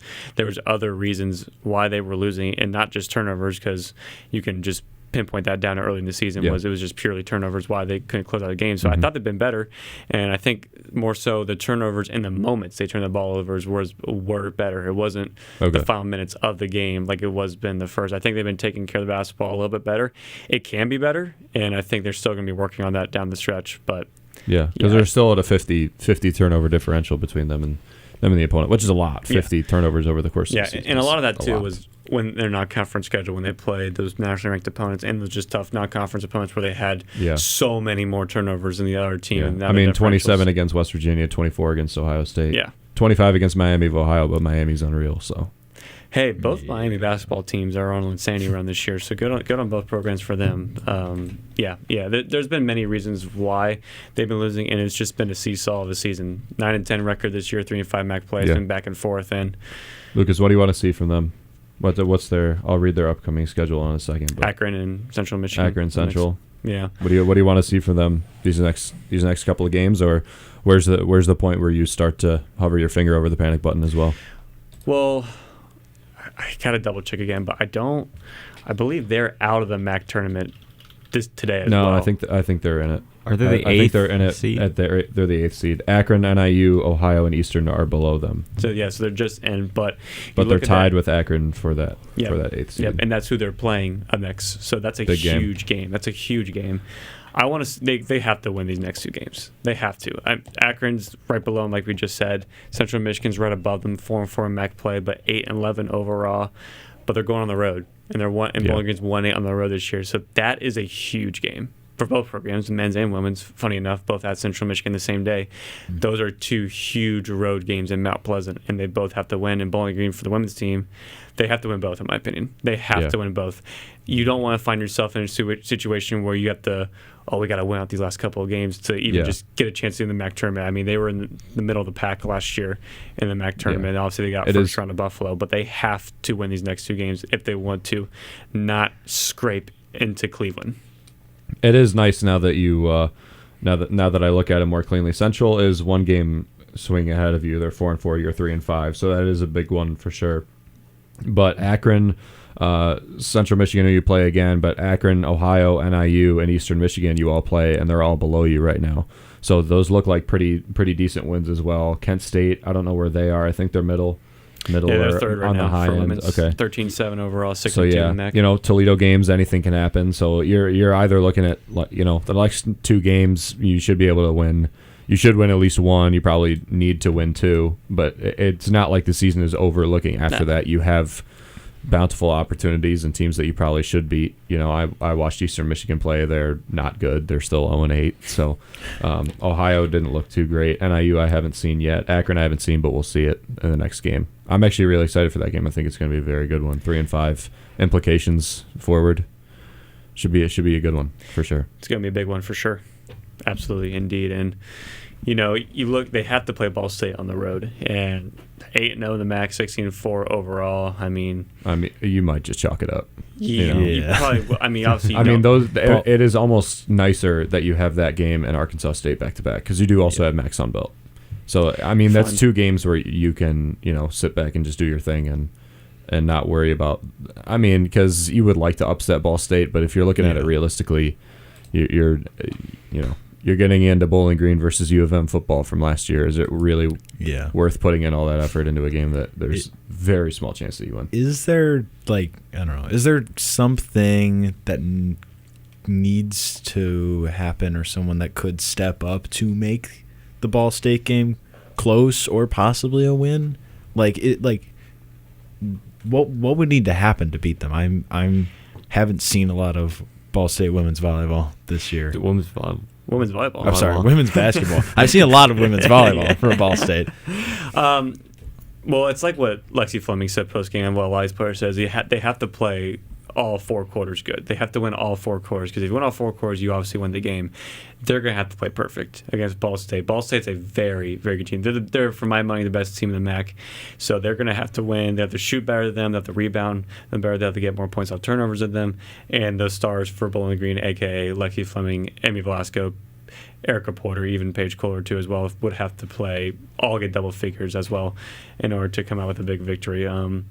That's a little bit farther ahead. I think if you beat Akron and Central Michigan coming up, you put yourself back to 500 in the MAC at 5-5, and I think you set yourself up well momentum-wise moving into the future, moving into the Ball States. Similar to the men's basketball team, they don't finish that hard in terms of the strength of schedule. Like I said, there's 4 of your last 7 games are teams that you should be able to beat as it stands right now. Much less you win the next 2 games, you're at 500, and you should be able to win more games than you lose the rest of the way out. You could finish with a winning record if everything goes right with the next 2 games and through the rest. Yeah, we have Akron and Central Michigan next, and then you have Ball State, and then you have a little bit of break with Arkansas State in the MAC Sun Belt Challenge, and then you have Central Michigan again at home. So those are 2 really big games there. And at home is a big one. Yes, and then you're on the road at Western Michigan. I'll tell you what. They're 8-10 overall, but 5-3 in the MAC. I have no idea how they have a losing record. They were a pretty solid team. I think about 500 would probably be right where they are, but they are a team too that I don't think a lot of people knew how good they were going to be coming in, and they've been a big surprise as well. Asensio on Western Michigan is disgusting. She is very good. She shoots lights out from all areas of the floor. And then you have Toledo again at home, and I think we all know what that means. It's another big rivalry game, and you gotta win. They haven't beaten Toledo under head coach Shamil yet this season, and then you have Ohio at home again. That's their only true road win so far this season. That's senior night, so I think you probably chalk that one up as a win. Obviously, knock on wood. And then you're at NIU. It's another team that they've beaten at home this season. And then you're at home to Kent State. Kent State, another one of those top teams in the MAC, so that's going to be another tough game. And then they finish at Eastern Michigan, who are 1-17 on the season and winless in the MAC. So they don't finish that really difficult if you look at the opponents too, but this upcoming stretch is going to be huge for them. Yeah, these next 2 games for sure, I think. Looking at those last 7, it certainly looks good if you can win these next 2, because through the next 3 game stretch, you hopefully sit. You go 2-1 through that stretch.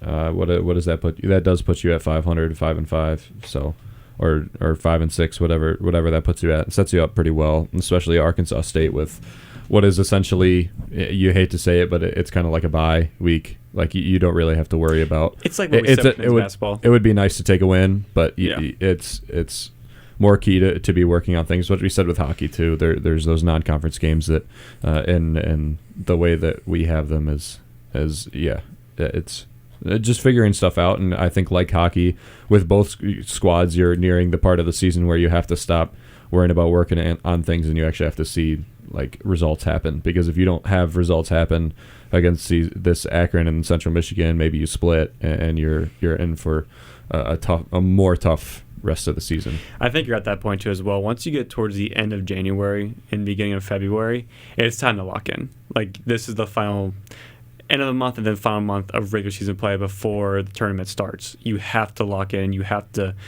get on a win streak, get some momentum going your way before the MAC tournament. I'm interested to hear Artie's opinion too on the women's basketball program too, because you see the men's teams a lot as well. I believe you've covered the women. I've gone to a couple women's games. I've boarded up a lot for you, so I know appreciate a little it. bit. Yeah. Artie Brigham, goat, get boarded up. I'm interested to hear your take on all this. Well, I mean, I feel like what I've seen is just against Toledo. That was the first women's basketball game I've seen in a while, just because I've been covering men's. But I think a lot of the issues was I was waiting a really long time during that game to see someone else step up. And I think Velasco did pretty late, but it was mostly Fleming. And then I was kind of disappointed with the bench performance that I saw, because I thought one of the strengths heading into this season was going to be the depth, which I think it's been kind of on and off in that area. They didn't really have a strong bench performance. I think just personal fouls is an issue for this team. Just staying calm during games, or like not making bad fouls. That's why I saw a lot of against Toledo. And then you had that like 6 minutes like scoreless streak, which was super concerning after like a really strong like first half. And I mean, they're only up by 5, as we mentioned before, but then they had like scoreless for a super long time during that game, and that's what really killed their momentum. But I haven't like consistently kept up with the team, but I've seen enough where I'm like, okay, this kind of concerns me. You made a good point. Actually, interesting was the bench points, because Toledo actually did outscore Bowling Green on the bench points, and the bench has been off and on this season in terms of their overall scoring. They like their bench. They talk about the bench all the time. They love the depth they have on this team. I mean, they go 10 deep sometimes in games. You have, obviously, Ellis and Donahue come off the bench. Moxie's come off the bench quite a bit. Emily Cecil can come off the bench. Layla Harrison, the freshman, will come off the bench every now and then. Jasmine Fern, I should have mentioned her before, has been very consistent coming off the bench as well. That's 6 right there, so you're already at 11 players. All of them are really consistent, but it's just been off and on. It's been off and on, and Donahue and Ellis aren't off the bench players where they're going to get me 15 points. They're going to get me double figures easily, and they're going to be playing really well offensively. They're the defensive tone setters. Absolutely. Donahue might be the best defensive player on the team. I Donahue's IQ is insane on defense, and she's going to be good in a couple of years. What is why? This might be ignorant if she's hurt or something, but Lauren Gherkin. She's hurt. Yeah, she is hurt. Okay. Yeah. That's why I thought that she was, but I didn't know for sure. I knew she hadn't played the last couple of games. I was wondering why, because she looked like one of those bench pieces that was coming off and playing pretty well. She had some offensive output. Yeah, it's unfortunate. She was playing very good. She was playing very good before she got hurt. Yeah, it just seems like all 3 born scorers on the team, or 4 if you count Erica, are all in the starting lineup. Unfortunately, you just don't have any that are workable coming off the bench. Unfortunately, your defense isn't something that you're really looking for too much, but that offense is And Gherkin too. I mean, she was playing sensational before she got hurt, especially offensively. I mean, her alongside Donahue were probably. I was really impressed. Yeah, her and Donahue were the 2 freshmen that were playing the majority of the minutes for their new class this season, and she would have been nice, like in a case like yesterday where Taya and Kieran McGuff. I'm sorry. Yeah, Taya Ellis and Kieran McGuff didn't play too great. Like you might have been able to get 10 points out of her if you played her a sizable amount with the other 2. I think Taya had 1 foul, but only like 8 points, and Kieran McGuff just fouled. She had 4 and only 2 points. So Yep. Yeah, and they've been. It's always a good thing to have more bodies. Yeah, and the thing with rotations too as well. The rotations are still interesting because it's not been, obviously outside of Ellis and Donahue and Fern, it's not been super consistent of who's coming in when. It's been pretty different. Kendall Moxie, some games will play a lot of minutes off the bench. Against Toledo, she won't see the floor until the second half, so she's been off and on as well. and it's just been off and on. It's been very interesting, and that's one thing I'm still trying to figure out. I don't know if you guys see anything different with the rotations, but it seems to be game by game of when it doesn't feel like it has consistency. We've heard about rotations, I think, on the Zig Zone for the last 4 or 5 weeks. Just like I've heard it from Caden too. Like they really need to get rotations down, and we've been hearing that for a while. And I guess it's tough to do when you don't know who's going to have a good game. But I feel like at this point in the season, you should really have it. You should really have it down, and you should have the people that are going in. Like you should know when Erica gets 2 fouls, who's going at what are you going to do immediately? That's what the non-conference schedule is for. Like I feel like that's there's when you there's experiment, nothing that's going to happen the rest of the season that hasn't already happened. I feel like especially foul wise, turnover wise, who's not playing well. Everybody's had good, everybody's had bad games. Haven't they been doing that with Moxie? They're putting Moxie in for Porter. Moxie is the one that comes in for Porter, but again, it's some games. I mean, she missed a game or so. She had a little minor injury, but she's back. But Toledo first half, she didn't play. She didn't see the floor, which I don't get, because I think she could be very good if you get her game reps. She's getting consistently better the more she plays. I think you lose a step in rebounding for sure with her and even the other McGuff and Taya Ellis. So I think that's where the reservations are, that you still need a rebounder out there with the shooters that you have on the perimeter. Maybe, I don't know. She looks good offensively, but Moxie also seems to pick up a offensive foul on a legal screen quite a bit. That seems to happen at least once a game. Yeah, she does, and it's just been off and on. It's been inconsistent, and I think that's just the one word to sum it up this season. It's been inconsistent. They have, unlike men's basketball, who are pretty hurt right now, they've had bodies. They are a healthy team, unlike they were last year. Last year, they had a 7-person rotation at one point, and Shamil had 2 hands to hide behind his back. He couldn't do anything, really, in his first year in the MAC, too, as well, and the first year as a head coach as well. And this year, he has all the toys out of his display, but it's just you don't know who's going to... At least looking at the Toledo game now and really analyzing it, it feels like he still had his hands tied behind his back, even though he didn't. It's almost like he was playing with a limited bench when he realistically didn't. It's not like men's basketball where you don't have bodies to put in. You do have bodies. Maybe once in a while, test somebody and see if they're going to have a good game. Like Jenna, you don't know. Maybe she came out, not just because I like her as a player, but she might have come out and dropped a couple, and you're like, dang, she's playing real well. Maybe move her go shorter and move her into the 4 spot and have her lock down. What's that girl's name? Starts with a C. Cura something. Carruthers, she was real good. She was impressive. Yeah, and Donahue's actually had a couple games this year where she did fine offensively. I mean, she got 10 points or even high single digits where you're especially lately. She's had a couple of really good games. She's been a lot more confident, definitely shooting the basketball. She didn't shoot. I don't know how many shots she put against Toledo. It might not have been any, if at all. But in other games, in that game, she not afraid. She hit a couple threes for games too, which is, if she can add that to her game, oh my gosh, watch out in the future. Yeah. She is a two-way threat offensively and defensively, and she definitely has the tools to do that, as you've seen a little bit offensively. But it's almost like a little bit. Yeah, she's only taken a couple more field goals than Lauren Gherkin has. Yeah, and she's played 6 more games. Yeah, so yeah. And it's kind of weird because you look at their starting 5 with what they have, and obviously they know they're 5, at least 4 of their 5. But I think McGuff has solidified herself as that 5th and final starter. We talked about how awesome they all are offensively. They're all really good offensive scorers, and Fleming can be a good defender as well, along with Kohler. Kohler is the best defensive rebounder on this team because she's in the right spot at the right time.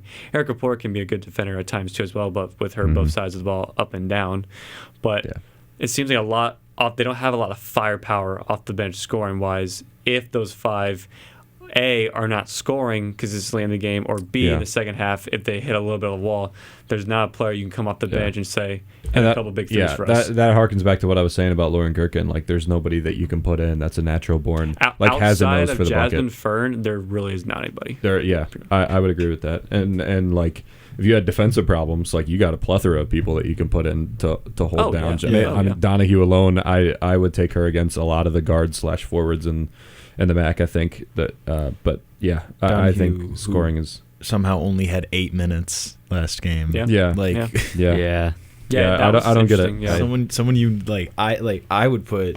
I'm tempted to say put Donahue in the starting rotation almost. Like, she seems to be the best defender you have. It's really tough to put her in though, based on how the other 4 or 5 have been playing. But she's She's averaging more points than McGuff and Ellis.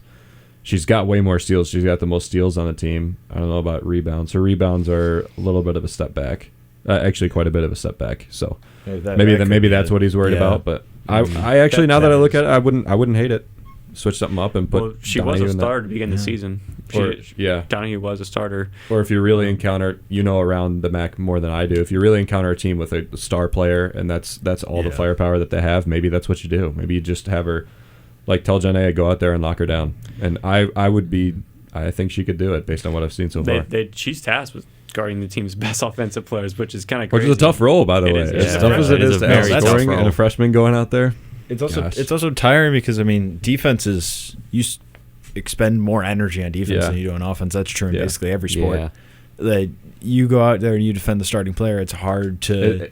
It seems like good things tend to happen when she's on the floor. Yes. Maybe it's just my bias against her again. I really like her. But I also have bias towards her. Maybe if they can start struggling a little more, maybe you can change things up, put her in the starting lineup. Yeah, maybe things will be different. And we talked about Ellis and McGuff not having the greatest game. Maybe if a couple more they still don't, maybe you rework it and see, or you start her against Ball State and see if that works out. I don't know how Ball State's team is set up. Do they have a? They're just probably good. pretty good. Yeah, they're just good. Great. Heavy analysis all around. They on surface level, very good, very solid in all areas of the game. It's kind of like paper, good in games. Yes. And I think the reason why Donahue hasn't cracked back in that starting five is rebounding, because I think he wants another forward that's like a McGuff and Ellis who has height to help out with rebounding, because otherwise if you put Donahue, she's not short, but she's also not the tallest player on the floor, and then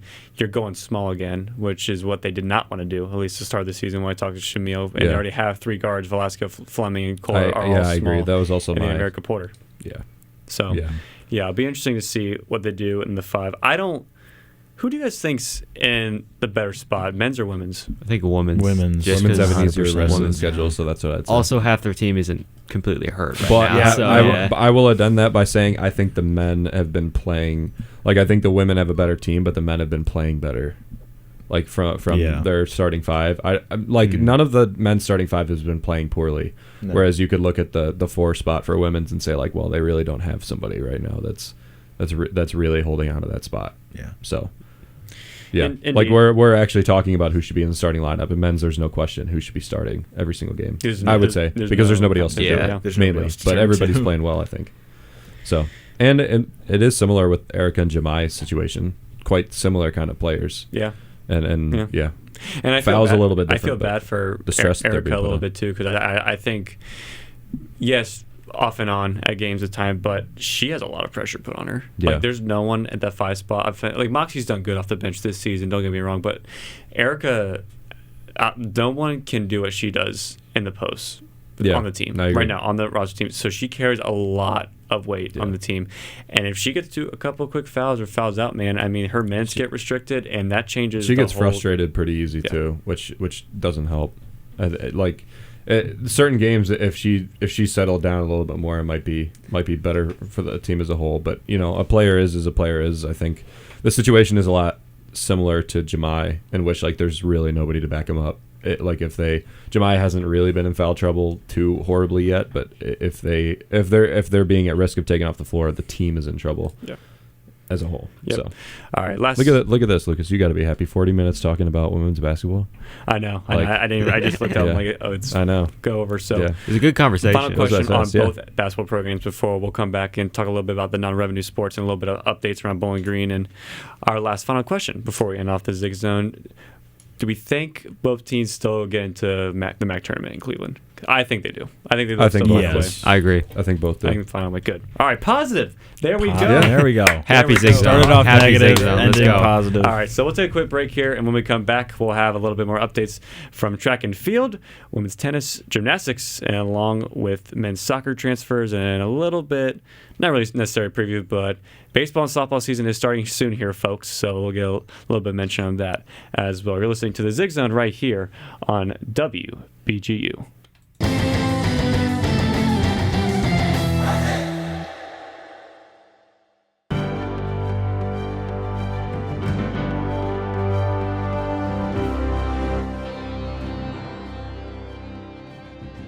This is Chaz McNeil, host of The Swoop. And Raymond Cotis, the executive producer of The Swoop. The Swoop is BG Falcon Media's sports talk show about all things BGSU athletics. A rotating cast of Falcon Media Sports Network co-hosts will join Chaz every episode to discuss BGSU sports. After a 6-year absence, the show was revived last semester in collaboration with BG24 and Falcon Media Sports Network. After pausing for the break, new episodes will air every Tuesday at 6 p.m. on the BG Falcon Media YouTube channel, beginning with our first episode on Tuesday, January 28th. Hi, Ziggy. And stay swooping.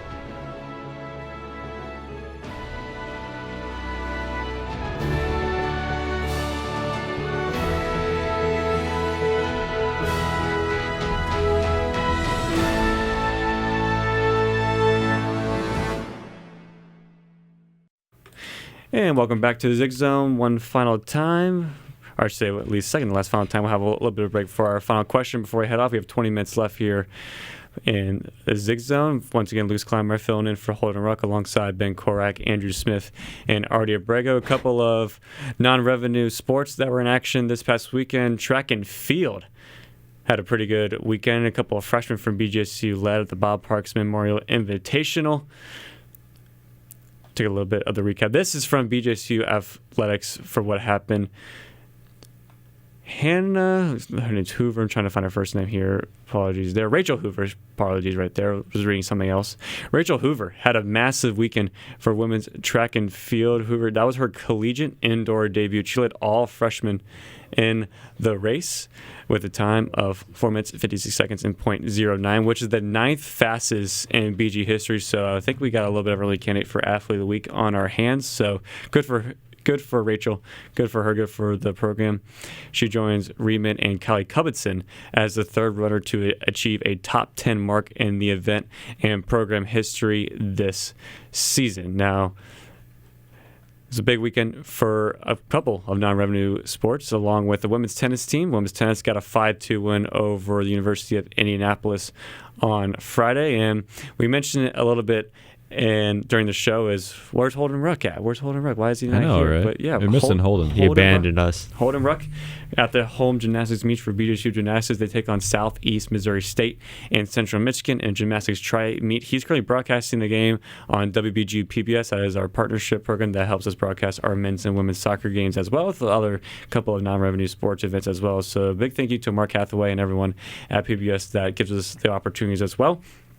And I don't know if you guys have the Central Michigan scores yet, but the Southeast Missouri State scores are in, and Bowling Green got a dub. Got a big win. I think they posted the Central Michigan scores, if I'm not mistaken. Yeah, if you can bring that up. Central Michigan had more points than Bowling Green, I believe. Because I only have Southeast Missouri State here. And I thought BGSU Athletics posted. Yeah, 192.600 to 192.4. About 3 more. Yeah, they both Southeast Missouri State, and then they lost to Central Michigan 195.6 to 192.6. Yeah. Lost by 3 points. Yep. And they beat Southeast Missouri State there by .225, I want to say, if my math's correct, 192.60. And hey, they got him. It's a win in the win column. So a win and a loss for gymnastics there, but really proud for everyone, honestly, in Falcon Media Sports Network and obviously the athletic team for getting a win there this afternoon. We had Holden Ruck on the call, as we mentioned. Sam Morris with a recap for BGFalconMedia.com. We had Nick Winholtz, videographer there as well, videos along with Jack Ridema, our lead photographer for BG Falcon Media, taking a couple photos as well. Somehow, and I don't know how because of how cold it's been here in Bowling Green the past couple of days, even the past week or so, spring sports are starting to come up here pretty soon with BGSU baseball and baseball looking to continue off their historic season, one of the best seasons in program history, maybe the best season in program history under head manager Kyle Halleck. Had a great season last year, looking to build off of that and get going. They'll be in action mid-February as well. But Ben, you'll have a little bit of the say in our coverage of softball this season. The softball team somehow got worse last season. We didn't think they'd be getting worse. Candace, 6 wins. Nowhere to go but up. I think 9 wins 2 years ago. We said that the 6 year wins before, last though, year. too. We did. We did. We were also predicting them to beat it by one game, and they just did not. And they did. And they're led by new head coach Michelle Gardner. Yeah, I haven't had a chance to talk to her yet. Henry Costco and I are kind of taking care of softball this season. Pretty excited for it. And it wasn't until then I felt pretty good about it. I feel good about Michelle Gardner. She's got a pretty good past in coaching. She coached in Nevada. She coached in Indiana, Coastal Carolina, and those are pretty good programs as well. And now she's coming here to Bowling Green. So she, I believe, is a pretty good coach. She's got some real good things going on, like in her previous stops. But the team, as far as the team goes, not a whole lot changed. A lot of freshmen brings in that we can't really talk about yet because we don't know that much about them. A couple of them are going to be pretty good, I believe. I can talk about those in a second if you want. Only one transfer came in. Kendall Matthews is an outfielder, probably going to play center field for softball. If I had to guess, she looked pretty good for Longland College. I believe it's NAIA or D3 school, but they lost Williamson, who was they listed as a catcher as well, but she was their designated hitter, their best hitter. Marty Hankel, who played catcher and first base, she was a real good player. Peyton Dolis, who was their starting center fielder, is gone. Emma Dennison, who was a pitcher, is gone. Erilyn Noge, who is probably the most potential out of any player as a freshman, is now playing for Kent State. Unfortunately, she'll be playing against the Falcons this year. And Taylor Turner is also gone as a pitcher. So some rough ones there as well. And then those are probably the premier ones that I would say they're losing. A couple of other ones as well that they lost that didn't contribute too much. But the pitching was the struggle of Bowling Green last year and 2 years ago. But Michelle Gardner is a former pitching coach and a pitcher herself. So I think that's going to be real good for her. She brought in a couple of freshman pitchers as well that she's going to be able to groom. Kept Mackenzie Krafchick around, who's going to be I think, day one starter for Bowling Green. She'll be the number one starter, if I had to say. So, yeah, there's a couple of really positive things. Cameron Kaufman, the shortstop, is going to come back. They look like they got a first baseman / a pitcher in Scarlett Anderson, a couple of other players. Ashley Chevalier is going to be their catcher. So some things that we know are coming back. Can't really speak to how the team's going to perform. Still new. Yeah, no games, still a new coach, still new players. So. Yep. So we'll go more in depth about softball too when the seasons come. But it's coming out in the following weeks. I'm sure we'll have a little bit of a segment on Zig Zone for both baseball and softball. Quickly on baseball, won't go super in depth on them. To come off the season 33-20, 24-6 in MAC play. Won the MAC regular season title. They had, like we mentioned, record-breaking season for program history. They were 15-3 at Stellar Field last year, looking to build off of that as well. They had a winning record on the road as well at 16-15. Halleck looking to build off that historic campaign. The baseball team opens up the season at Middle Tennessee for a 3-game series on February 14th. They'll play 3 games, 14th, 15th, and 16th, and they go at Cincinnati, at USC Upstate, and a couple of other South Carolina opponents as well. They're not home, I believe, until March. I want to say they play Tiffin, and they do. March 11th is the baseball team's first home game. Yeah, March 18th is, Tiffin. I should have said that before. Softball's first home game is March 18th. I think that's going to be the first game that we are going to broadcast as well, because it's like immediately right after their tournaments that are pretty far away. So on the road again for sure. And last little update we have here around the MAC is men's soccer. We mentioned Eric Nichols extended himself to a 5-year extension last show. Very, very needed. Really earned for Coach Nichols. He's the dean of BGC men's soccer at this point. He's been around for a decade and a half now. Looking to see how he can continue with kind of a new group next year. They lost a lot of seniors this year. They signed 2 transfers in the past week or so. Casper Matson, JUCO goalie from a college in Texas, I believe Angelina College in Texas. He was number 1 and JUCO in the state in save percentage. So he'll be coming in competing for the number 1 spot with goalkeepers Jason Ball and Will Schutte. So I'll be interested to see how he does there. I signs point that he would probably get the nod the starting keeper, so we'll see how he does. We're going to miss Gravy, though. We'll miss Brendan Graves. Brendan Graves was not only a fantastic player, but a great person, very good for the program on and off the field. Matson plays very similar to Graves. Similar size, similar profile, very good with the feet of his ball, can hit those long balls. Very good passer, good shot stopper. Be interesting to see how he develops, interesting to see how he does in the spring league as well. The other transfer they have is Tim Kuchulap, who is a transfer defender from Robert Morris. Robert Morris won the Horizon League last year and got into the NCAA tournament. By the looks of it, he has a very similar profile to Kyle Cusimano. Can play as a left back, right back, center mid. Can kind of play along the back line. Yeah, that was one you were really excited about. Very excited. Very excited. He has a very good profile, championship mentality. It'll be very interesting to see what he can bring to the Falcons this season. So very excited as well. All right, guys. So got about a little 10 minutes here, a little bit more than 10 minutes here, but we might end a couple minutes early. But we do have one final question before we end this edition of the Zig Zone.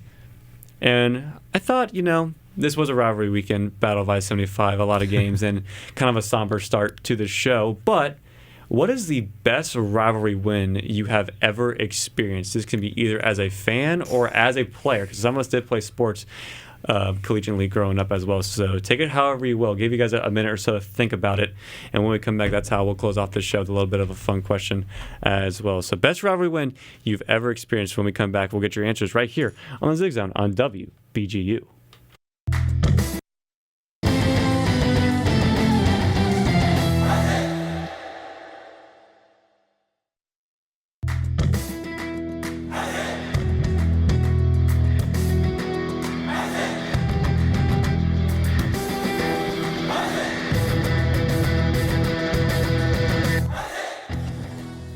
Are you a fan of BG Falcon Media and the Falcon Media Sports Network? You can show your support for BGSU Student Media by donating at the bottom of the page of stories on bgfalconmedia.com.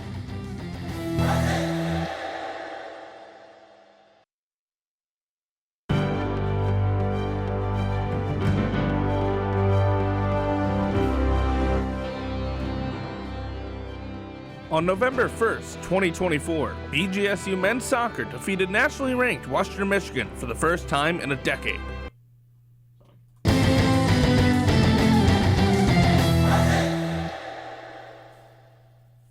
And back one final time here for the Zig Zone. Lucas Kleinmeyer alongside Ben Clark, Andrew Smith, Artie Brigham. We always end with a little bit of a fun question to close off the show. The question posed was the best rivalry win you have ever experienced, either as a fan or as a player. So Ben Clark, I'm going to give this one to you. Can somebody else start? I'm still thinking. Start with you. I'll start with myself too as well. Everyone knows I'm a big soccer guy. I experienced this one. I'm a big soccer fan, big Columbus Crew fan. The Columbus Crew defeated FC Cincinnati, their rivals in the Eastern Conference Championship game in 2023, to advance to MLS Cup, which they eventually won. That was probably the best game I've experienced as a fan, as a rivalry. It's a good rivalry. Columbus has kind of dominated the past couple of years, so not mean to brag, but Cincinnati was up big in that game. They were up 2-0 at one point, and the Crew came back, scored 3 unanswered goals, even in extra time, and won 3-2. I remember watching that, and I was so happy. It's a feeling that I'm sure you guys have all similar feelings with the answers you're going to give, but you can't describe it. You honestly can't describe it. It was the best feeling I've had as a fan in all sporting events. I was so happy, and that happened a couple years ago too. And I thought it was like a little kid in me was excited again, and I was just happy. I was just happy, man. I was just happy to get a win over the rivals to advance to MLS Cup, which obviously they eventually won. Like I said, that was great. That was absolutely great, and that's highlights that I've watched more times than I can count. So very happy with that one. Who would like to go next? Artie's looking at me. Come on, Artie. Dude, I make the eye contact with the teacher thing. I didn't want to do. Artie. Okay, dude. I can go. I'm ready to go. Artie, if you're not. You can go, yeah. Opposite of Lucas, this was just a day of absolute depression for me. But I was a little kid, 7 years old. Iron Bowl, 2013. The infamous kick six. Oh, you were on the other side of that. I am the other side of that. I am a big Bama fan. I didn't even think about that. I got mine as soon as you said that. So witnessing that was just... It was. I can look back on it now and be like, that is an unbelievable 1 in a million play. That was great for Auburn. Obviously sucked for Alabama and Bama fans. But as a kid, I might tears streaming down my cheeks, absolutely bawling my eyes out. As it's like, and Auburn's gonna win the football game. Yeah. But that's definitely my vote. Sounds like therapy. All right. That actually spurred mine because I have mine now. Mine is Dude, the words Jalen Watts Jackson sideline touchdown mean anything to anybody in here. The infamous fumble punt by U of M. Michigan State beat them. That was during, Michigan State had a couple of good years. Michigan had the 1 year. It looks like they were going to beat us. And then Michigan State ended up winning that one. And then a couple more years of Michigan State playing better than U of M, I think. But that was a really cool one. I was supposed to be in bed at that time. I was still when I had a bedtime, and I told my mom to stay up for 5 more minutes. And she said the game wasn't winnable. They were just going to punt it away. Oof. And I watched it anyway, and I got to see it. It was really cool. It was a really cool moment. And, go green, go white. It's awesome. All right, already last one. Can I do pro wrestling, or is that not allowed? Or are we just doing straight up sports? I mean, if you don't want to be a weirdo.